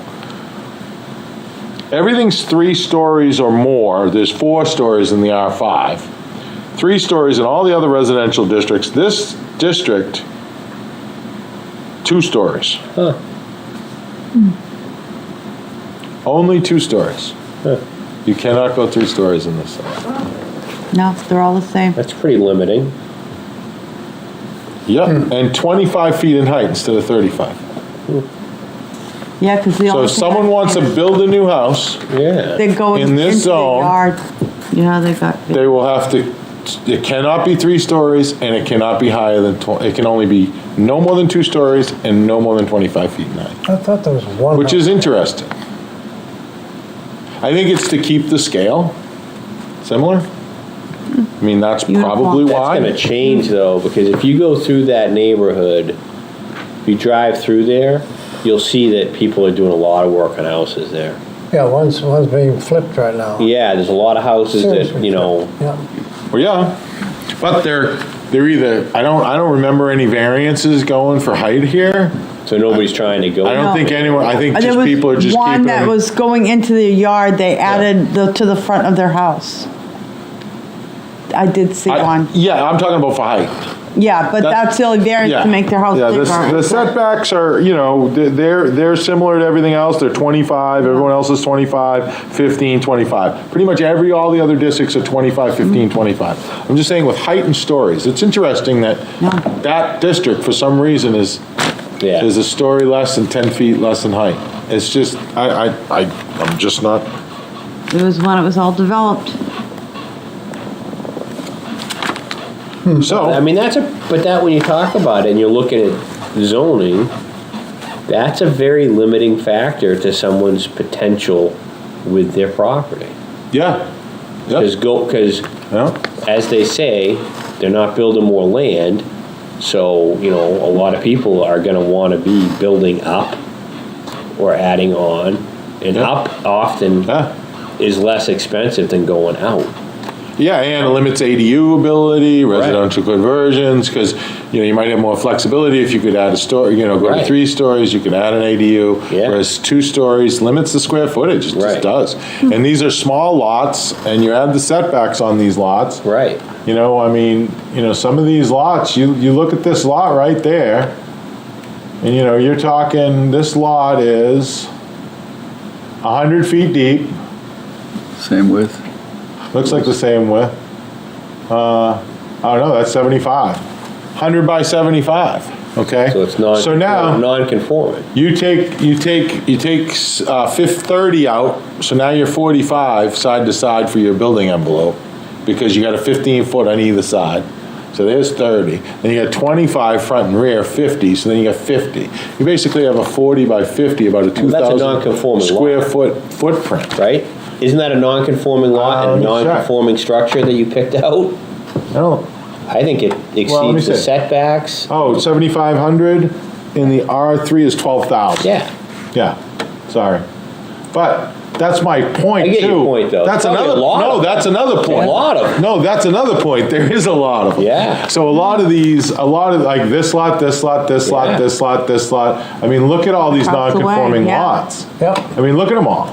These are all non-conforming. Let me measure, where's my measure tool? 2 or 3 big lots there. Boy, does this help visualize what a non-conforming. Okay, let me measure feature, okay.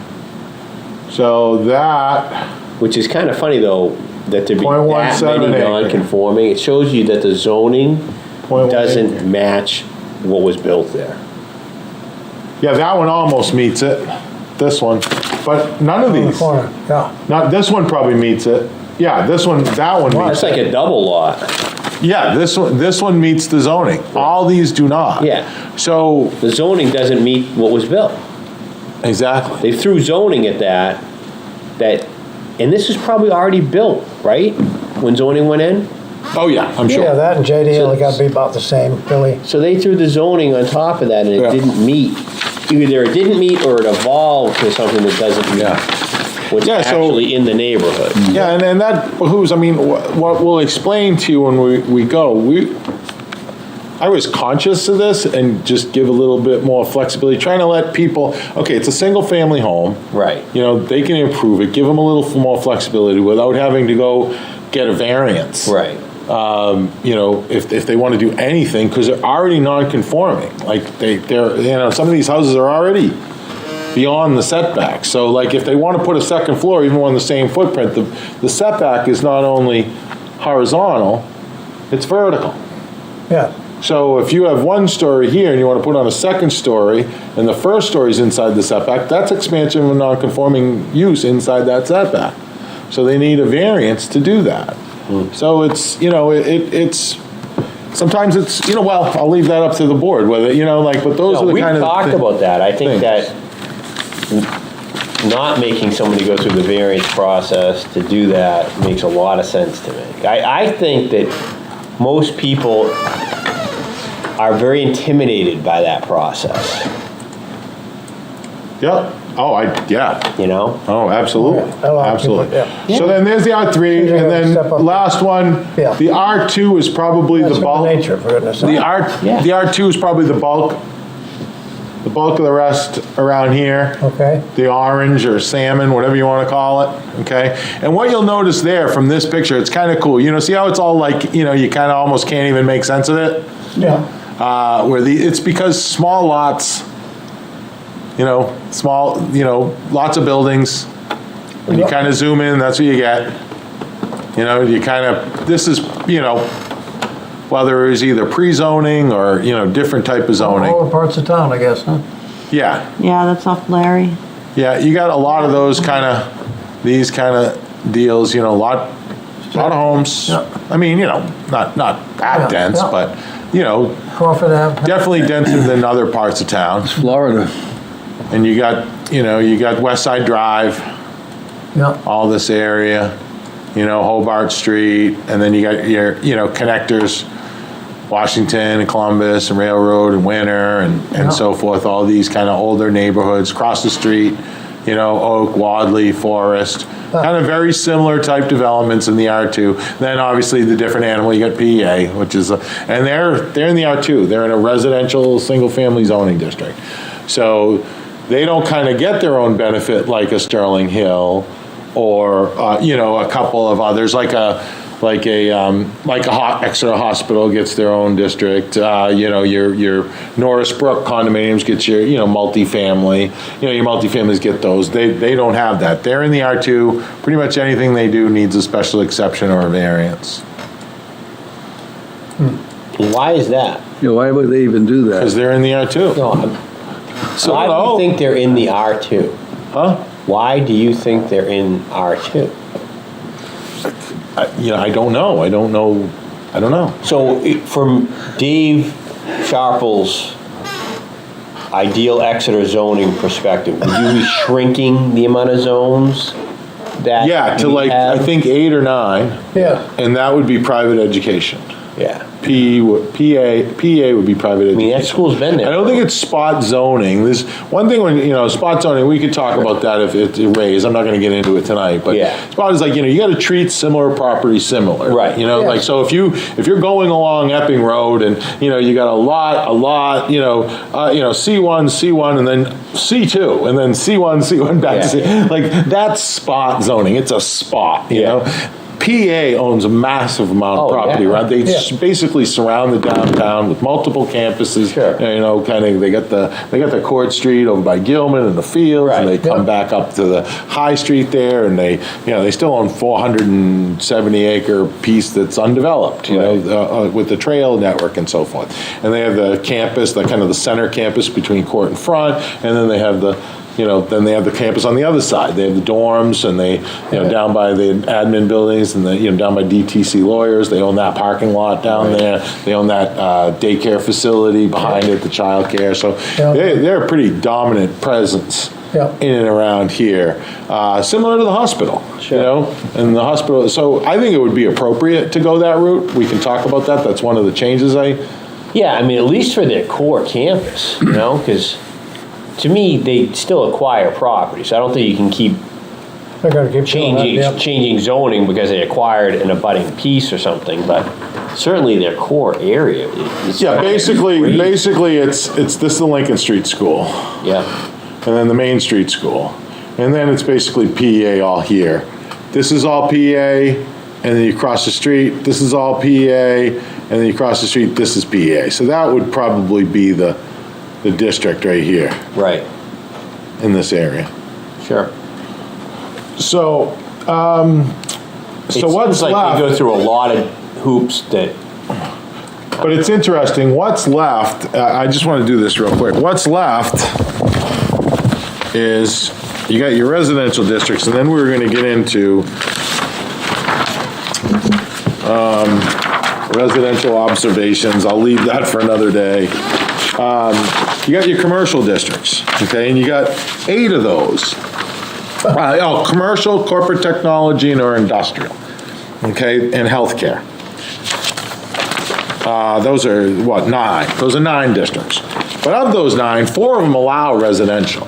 They're commercial in name, but they allow residential. So the C2 right here allows residential. The NP allows residential. The C2 is up here. NP's right here. C1 allows residential. WC allows residential. This C1 allows residential. This C2 allows residential all along here. Healthcare does not. CT does not. But neighborhood professional does. And industrial does not. So when you, I'm not going to turn them on, but basically there's 12,000, what is 12,000, like 591 acres, and 970 of them are exclusive to commercial, 11,700 allow residential. So it's like 7.5% to 92.5%. There's 7.5% of the land in Exeter that you've zoned strictly for commercial, non-residential use. Who knows what that balance is? I'm just saying that. What that means, I guess, is up for debate, and, some towns have more, some towns have less. But the point is, there's not a lot of land zoned strictly for commercial uses. But ironically, we've been getting pressure to develop those 7% of land, because that doesn't include the acreage that has been, the 970 acres that's prohibited already includes quite a bit of acreage that's residential use right now through variance. So it's even a smaller amount. There's not a lot of commercial land left. And like one of the biggest pieces that's glaring, you're like, oh, this CT right here. That's, look at the size of that, the C3 up front and the CT out back. This is town of Exeter conservation land right here. This piece and most of this piece, and then this is owned by, the state owns this. So basically the CT zone is just these lots right here. That's it. Really? Yeah. This whole piece right here is all conservation land. I don't know why it's zoned CT1, but you're not going to use it for that. So it kind of looks like, so that like the 170 acres includes that piece. Wow. Yeah. So we don't have much land zoned, but we don't have much land left either way. Yeah. Unless if you do want to grow, which I asked, do you want to grow or not? And how do you do it? You allow denser development, you encourage redevelopment, and you can go up if you want to. But let me run through the slides just real quick. So So there's no zone for conservation land, but is it laid out or identified in a map like that? Say that what? Conservation land, is it identified separately? Yeah, hold on. Have we looked at, I know, you may not want to get to that tonight. No, hold on. I can do that. Oh, look at this. I can do that. Click. I like it, the map stuff. Yeah, I mean, Just real quick. The visuals, so how much pretty of this cool. land's conserved? Oh, we think we're doing great, and then, well, what is it? Yeah. Right.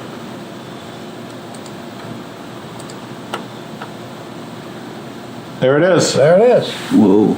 Yeah. It's all over the town. That's quite a bit. Predominantly, Yeah. Yeah, Huge amount. and see what I was talking about, the C1 district. just under Durham. If we add that, okay, the CT1 that used to be big yes. is now all surrounded by Oh, okay. conservation land, so that it's basically just these lots. But although in the zoning ordinance, it looks like there's this big area, but it's all conservation land. This is the Connor Farm, this is our town forest, this is town forest, all Yeah. these, all up through here is all conservation, this is all conservation. It's all conservation here, conservation piece to the west of Doesn't the Fish and school. Game own some of that land up there? Yeah, there's various organizations, SELT might have some, Town of Exeter, various interests there. So that is land that is owned by the town? Well, Or no, under- not under necessarily. easement? No, it's like, some of it is, like, we don't own, you own, We own that land. Yeah. I think, it's confusing. wait a minute, no, 1916, we got it. But some of the land, like 1916, but then this piece, like here. Yeah, This that's piece ours. is owned by the homeowners association. Okay. So a lot of times the homeowners association maintains Sure. ownership of the open space. Yeah. Like Captain's Way, all this open space, So it's just under conservation easement or owned? either owned by the town Yeah. or under some sort of conservation easement or owned by SELT or some sort of third-party. Right. Conservation. All uses that end up with conservation is what you Yeah, the have there. Trust for Public Lands, Yeah. whatever, there's various organizations that, I only think we have like SELT and, Town of Exeter, but these are all, and this is part of the open space, this is part of, these subdivisions, open space land, that's probably not owned by the town, but you can just check on that by going, just hit identify and just seeing, okay, who owns that piece? It's conservation, the Greenleaf HOA. Yeah. So the town doesn't own this is just open space for Well, the answers to all your homeowners questions right there, association. huh? But that's quite, it's quite a bit of land area, as you'll see, It is. Because when you take off the zoning, that's quite a bit of land. I mean, and that is off the table for development. There you go. I mean, I have no What issue. percentage is that, I wonder? It's like Oh, it's pushing around 40? 30, high 30s, was high 40% 30s. somewhere. Yeah. The last I knew, we were just behind Durham for percent. Yeah, right around 40% or Really? so. Wow. Yeah. Higher than Newmarket? Newmarket, I Oh, wait always a thought was minute. pretty high. No? We're on. higher Yeah. than that? In the state of New Hampshire, the last time Durham was number 1 and we were number 2. Really? Yeah. Wow. Wait a minute. Let me see if Because this, it came up during budget last year. Interesting. They went on that. let's see the statistics. Statistics. That's interesting, especially when you consider the amount of population we actually have. 168. I would think we have a higher population than Durham, right? I don't know. Because Durham, not counting students, obviously. Right, I don't know. In the summer, we do, and Yeah. 6841. Right. So 2/3 of the year, they're pretty heavy populated because of the school. 3615 divided by 4360 Same with us, though, with the P. Cat. is, Right. wait, three, I'm waiting. I have my pen ready. 3866, and then what was it, 12,000? Do math. like- 12,691. Okay, so 3866 divided by 12,691. 30.4%. And that's without the one we just are working on. 30%. on. Then that, I was wrong. Yeah. I thought it was like 40, but it's 30%. Right. 30% of the land. And we have 2 more in the works. Quite a bit. I mean, Well, I think we're doing enough art and conservation. quite a bit. So let me just go back to here. I won't keep you much, I won't keep you much longer. I just want to, I might want to go, come on, teach. The advertisement I saw said like an hour to an hour and a half Max. max. It's our fault, all right, Chris. I'll send you these. Freshman serve. Payback I'm not going to go over this, not going to go over that. Okay. So the inmates running the I asylum. mean, I wouldn't mind your initial feedback on just real quick, if you got like questions I was gonna ask you. Does anything we discussed so jump out at you? I mean, I think we've covered a lot of that. Yeah. I think if anything jumped out at people, they said it. But is there anything else that hasn't been said? Well, you didn't get into that second question. No, I haven't gotten, I was just wondering what your opinion is on allowing, commercial and residential uses in the same area.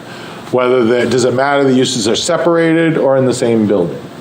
I mean, we've seen that, the gateway, is that like, You're talking. well, it's not mixed- built, but We hope Right. proposed. Gateway? No, yeah. Gateway's strictly residential. I understand that, but. No, but there- let's not go Drive down that there. night. It's a big pile of dirt. You been by Right that now it lately? is. So mixed more use soil for out me, there? it's what I look at downtown, that there are businesses and then apartments or condos up top. Yeah. Is that what you're asking? No, what I'm like, what do you feel like, opinion on allowing commercial and residential uses in the same area? Yeah. And does it matter if they're in the same building or separate buildings? Is there any difference to you? Like, would you rather see like, okay, a parcel gets developed, would you rather see commercial first floor, because commercial's not gonna be on, higher floors usually. Right. It's commercial first floor, residential above. Right. Or does it matter, there's standalone commercial in the front and residential out back? Different buildings with different uses. Do you see any difference between the two? No, to me, the only difference is the parking, which typically if you have, as long as you don't have a business that's 24/7, right? It's a day business, and then people park there that live there, so you Yeah. don't need as much It's much more parking. efficient land use. Yeah. Yeah, so to me, it doesn't matter if it's a separate building on the same piece of land or same area. Okay. Yeah, and do you feel, another question, does the board feel that some land should be zoned exclusively for, no, I shouldn't have put commercial, non-residential uses? When I mean commercial, I mean industrial, non-residential. I mean, I Probably. would say, go ahead, John. I would say yes. I mean, you're saying more industrial though, right? No. I was just saying, exclusive, should you zone, what does the board feel does the board feel that some land in Exeter, right now it's 7%, some land in Exeter should be zoned exclusively for non-residential uses? Like, you can't do residential. And I'll say that if you do allow residential, that's what you're going to get. Yeah. You know what I'm saying? Like, so but I'll say, But but I won't say. we do want some commercial. that's what I was thinking. Yeah. Like, that's basically what I'm asking. If You want have commercial? to do that. I mean, Yeah. if it doesn't develop into commercial in 10 years or 20 years, you can change your mind. You can, but sometimes, like, once you develop something, it's there for Well, Yeah. the rest of your life and probably your No, grandkids. if it doesn't get So- developed, I mean, if that, you put. Oh, understood. You can always change it. You can change it next year if you want. It's just, that's what I was wondering. Today, right now, should some land be exclusively? Okay.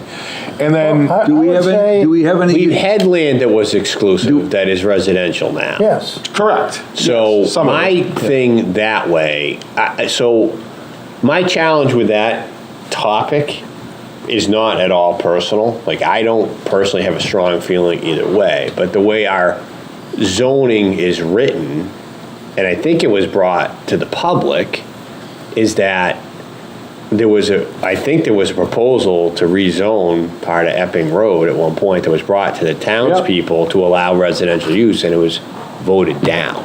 Oh, yeah.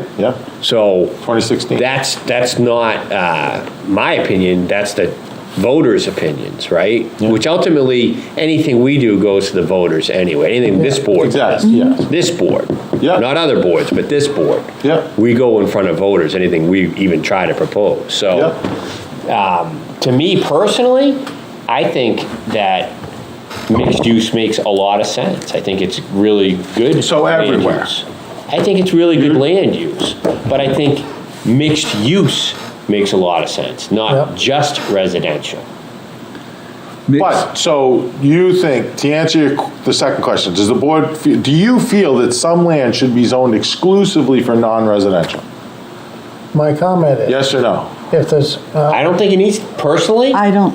can't answer that. I don't Okay. feel strongly that it needs to be exclusively non-residential. Okay, but do we have it any needs land? to have both uses. But it needs to also, Okay. the zoning needs to hold up, so that's what's The done, actual use. Yes. is combined. mixed use. Do we have any land that would be attractive to a commercial developer?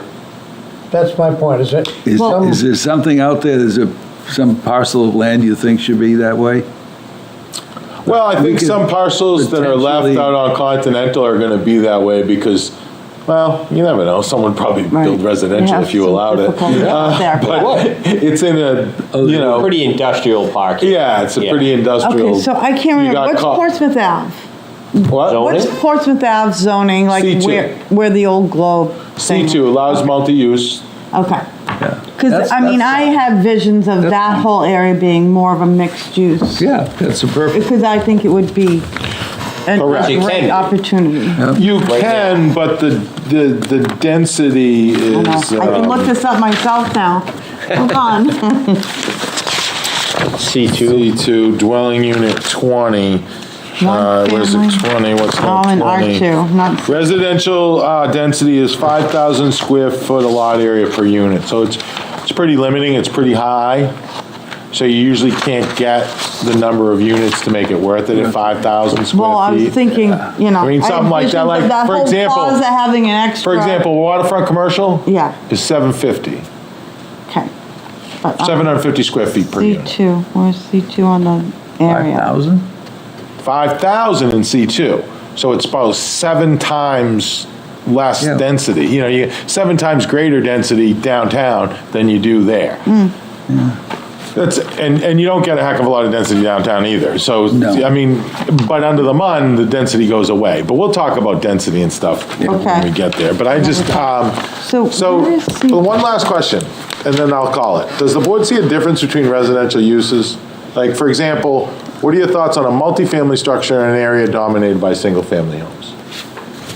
Well, we have. that. Oh, you've got it all over the place, but some you don't. Like, you know, you go to Captain's Way, it's all single family. Mm-hmm. If you kind of more, you know, the R2 areas in town along Court Street, Maple Ave, you Right, get single you have all family, kinds single of- family, duplex, 6 Right. unit, single Yeah, family, no, that's what I duplex. get You know, from you that. have that mix. Do you see a difference? Yeah, You do? I do, yeah. In what? What I'm used to. I mean, obviously, Used to number of seeing, units In is the so- different. character of the neighborhood, in the character of Yeah. the interactions of people in the neighborhood, and the stability or transient nature of the neighborhood, because generally, if you have an area of multifamily, even smaller multifamily, it becomes generally a more transient Yeah, area absolutely. than dominant single-family properties. Yes. Yeah. Which are, you know, normally, not 100%, but normally owned and owner occupied, and people don't move on average as often when they're owners versus renters. Yeah, so is that a good thing or a bad Right, thing? Or is it neutral? I don't know that it's a good or a bad thing, but Exactly. there's a difference. Yeah. It's The just a question difference. is, do you know, see a that's what I'm difference? asking. That's Yes, what, but I see a wanted to difference. follow up on the differences. Do the differences matter or not when it comes to The zoning? zoning, Yeah, when it comes to but I wasn't asking that, but that's exactly the kind of the answer I was gonna get. I was gonna go Yeah. further, like, does it matter? Is it a good thing? Is it a Right, bad does at it thing? this matter? stage in Exeter's life, it doesn't matter, because most of the land's already built on anyway. Yeah, but if you do rezone it and you make it attractive. Allow more units in To allow more existing units in areas. certain places. But it's funny, the one thing is funny about Exeter is, whoops. One thing I wanna, I didn't get to this, I wanna get to this. I said it was the Columbo. last, I said it He was the is last thing. Columbo. I'm Columbo. He's back. Residential conversions are allowed via special exception in the RU, R1, R2, R3. Multifamily lots, which means, lots meaning the dimensional requirements can construct up to 4 units in all of these districts. Right now. Been allowed forever. While the R4 and R5 don't allow conversions, multifamily uses is allowed, so they're basically allowed. Yeah. Right? They already allow multifamily. So the RU, the R1, the R2, R3, all single-family districts, you can make up to 4 units. It's crazy. I know, but that's allowed now, but nobody really does it. Yeah, why? Well, there are, I mean, well, we saw Hobart Street recently. Yes. I think people will start doing it a little more, you know, as properties flip over, they can, with a barn, and they're gonna do that. They're gonna start condoing them because they have the, and this has been on the books for, I mean, well before I got here. I don't Right. remember when you adopted that, but that's been there forever. Right. So it's interesting that these, But and isn't a there a thing- multifamily is 3 or more units in our definition. But isn't there a thing that, under that, it has to be owner occupied? If they're rentals, if they're rentals, 1 unit has to be owner occupied. Yeah. So if you have 4 units, 1 of them has to be owner occupied under a conversion. If they're condos, which that's probably what, most people are doing, then there's not that requirement, it's just assumed you're probably gonna be owner occupied. Make it Most. But condo. I guess the point is you can convert any single-family structure or accessory Yeah. structures into up to 4 units if you meet the dimensional, meaning you can't have a non-conforming lot. Right. If the lot size in the zone's 40,000, you have to have 40,000. Right. But you can convert it into 4. Then multifamily uses are allowed by right or be a special exception in all residential districts except RU, M, and MS. That's it. The manufactured housing, right? So take away manufactured housing for a second. The only place multifamily is not allowed is RU. That's it. R1, it's allowed. Right. Under open space development. You can do a yield plan and then you can put a multifamily. Sure. We don't really get them because there's more value in the single family home. Right. They make more money. So it's more, you would have it more likely if it was something that was in bad shape. The building's in bad Yeah. shape, Yeah. the structure's in bad shape. You gotta do a massive renovation. Yeah. Instead of going back to a single family, you're looking at it and going, geez, it might serve a different purpose. Yeah, and I wanted to highlight that because some of the new zoning, it kind of takes density, keeps the height, keeps the stories, Right. Doesn't do that, but kind of takes density, puts it aside, the use doesn't matter. Because we allow it, because people say, oh, you're going to invade my single-family neighborhood. Well, not really. I mean, you can now. Right. You have things on the books that you can I you just can don't do think they residential. realize they can. Or an accessory dwelling unit. You Right. can add an accessory dwelling unit. Sure. Everyone can now. Right. According to state law. And the state's always a lot of bills come out on that to try to increase that and Right. make it less onerous and restrict what towns can do to prohibit you from allowing ADUs. Because sometimes, allow them, but they have to be this. You gotta go with special exception and, all these hoops. So people like you said, they're intimidated, no, I'm not. Right. They do it under the radar. Yeah. And just do it. just do it. Yeah. Or they don't do it because of the process. Right. But anyway, thank you. Thank you. I won't keep you. What was your question? You had another question? Question of mine? Well, I'll get it next time. Ah, This was good, though. It's really good. Thank you. Was it good? Yeah. Okay. So when we talk about the changes now, or the new zoning ordinance, you got a kind of handle on what we got? Yeah. Perfect. I think so. We got a couple more. I want to get into density and height and do some math on get into the whole financial side Yes. of development and what's kind of your bang for your buck from tax standpoint. So just a couple more, and then I think we'll be on to the zoning. We got 4 months Yeah. before the final public hearing to move something if we so choose to in 2024.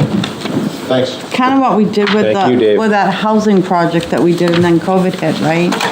The bang for your buck. Can I make just a few announcements?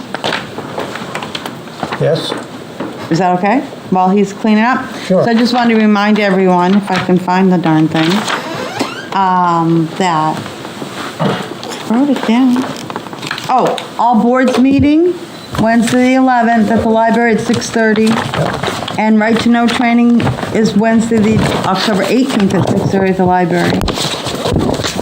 And there's gonna be an open house at the town hall next Saturday, and I don't have the time, about the parking pedestrian traffic study. So it'll be at the town hall, I think from Wednesday. next Wednesday, right? Wednesday. Did you say Saturday? No, next Well, you Wednesday. did say Saturday. Did I? Oh, I have. Okay, it's whatever, October sorry. 4th. 4th, next Saturday. I think it's, No, I couldn't remember the. Wednesday. Did I do it again? I'm sorry. It's been a very long week. Wednesday. It's not over yet. Next Wednesday, Yeah, 2 to good. 4, and then they're gonna, 6:30 to 7:30, there'll be a presentation. 12 to 2. Don't laugh. So October 4th, 12 to 2, and then 4 to 8. 12 to 2. Open house, pretty much all day. There'll be people around. We're doing some stakeholder focus groups in the afternoon with some of the those downtown guys are businesses. separate. But the actual presentation Is and at 7? questions is 6:30 to 7:30. 6:30? Okay. Yes. That I am absolutely sure. 6:30, What day okay. did you say? I didn't make the last meeting. They must have finalized 6:30. They did, have and a they promised presentation. that it was gonna be a 20-minute presentation and 40 minutes for questions, Q&A. So they want Yeah. to go down there twice? At least. So come down, yeah. Stop into the open house. It's all about downtown parking, traffic, managing parking, provide your input. Yes, please. There's a And survey. There's a survey online. Okay. Don't forget the survey. It's the same horse. It's the same horse. I feel like we beat the heck out of that horse. Which one? What? Parking and Parking. travel. Parking and traffic How about and a- down. Well, this is gonna hopefully, Give us some options. Nothing changes, Dave. Steve. Hey. I think this is, All I think- inertia. okay, we'll see. Okay. I feel differently about this. Yeah, Good, I'm too. glad to hear that. Yeah. Well, there's at least gonna be some Participate. professional recommendations coming out of a firm that's been helps. doing Yeah. it for a long time. Yes. And whether the town, decides to implement them is up to the town. Really. But there's gonna be, like, in the past, there was just superficial studies and surveys and so forth done. Not like And this, people not will what put they're forward. doing now. Oh, they got the nooks and crannies. Yes. So- Good, I'm glad to hear that. That's exciting, actually. How about Oh, a it is, motion? yeah. Yeah. Yeah. Yeah, it's fascinating process. How about a motion? I make a motion to Second. adjourn. Are you ready, Nancy? You good? Yeah. When are we meeting? What day is that meeting? Is it? Saturday, I'll be there. Wednesday. I don't know why. John's gonna go on Saturday, you know? Well, there'll probably be an art show. Yeah, So, exactly. Right? There'll be an art show. John will get for some you. culture. We I stand adjourned. second, yes. Thank you very much. When's probably gonna want this? Does Thank you somebody for wanna tuning hang in on to it? Exeter TV. Exeter TV is the town's public and government access channels, available on Comcast channels 6 and 22. Channel 6 is your channel. If you have an idea for a program, want to host your own talk show, or submit a film, we're here to get your content on television. On Channel 22, we bring you live and replay coverage of government meetings and other town updates. A third channel, Blue Hawk Media, is operated by SAU 16 and can be found on Channel 8, with all your school sports, events, and meetings. You can watch Exeter TV online at exeternh.tv, Apple TV, and on Roku. Find us on social media for extra content. Subscribe to our YouTube channel and hit the bell to get notified about live streams and new content. Tune in to our platforms every other Friday to watch the Exeter Biweekly Report, with recaps of recent events, updates from town departments, and messages from nonprofits in your area. If you head to our website, exeternh.tv, we invite you to sign up to our newsletter to receive monthly updates about new content, upcoming meetings, and more. We'd like to thank you for taking the time to watch Exeter TV and hope that you tune in to our other content as well.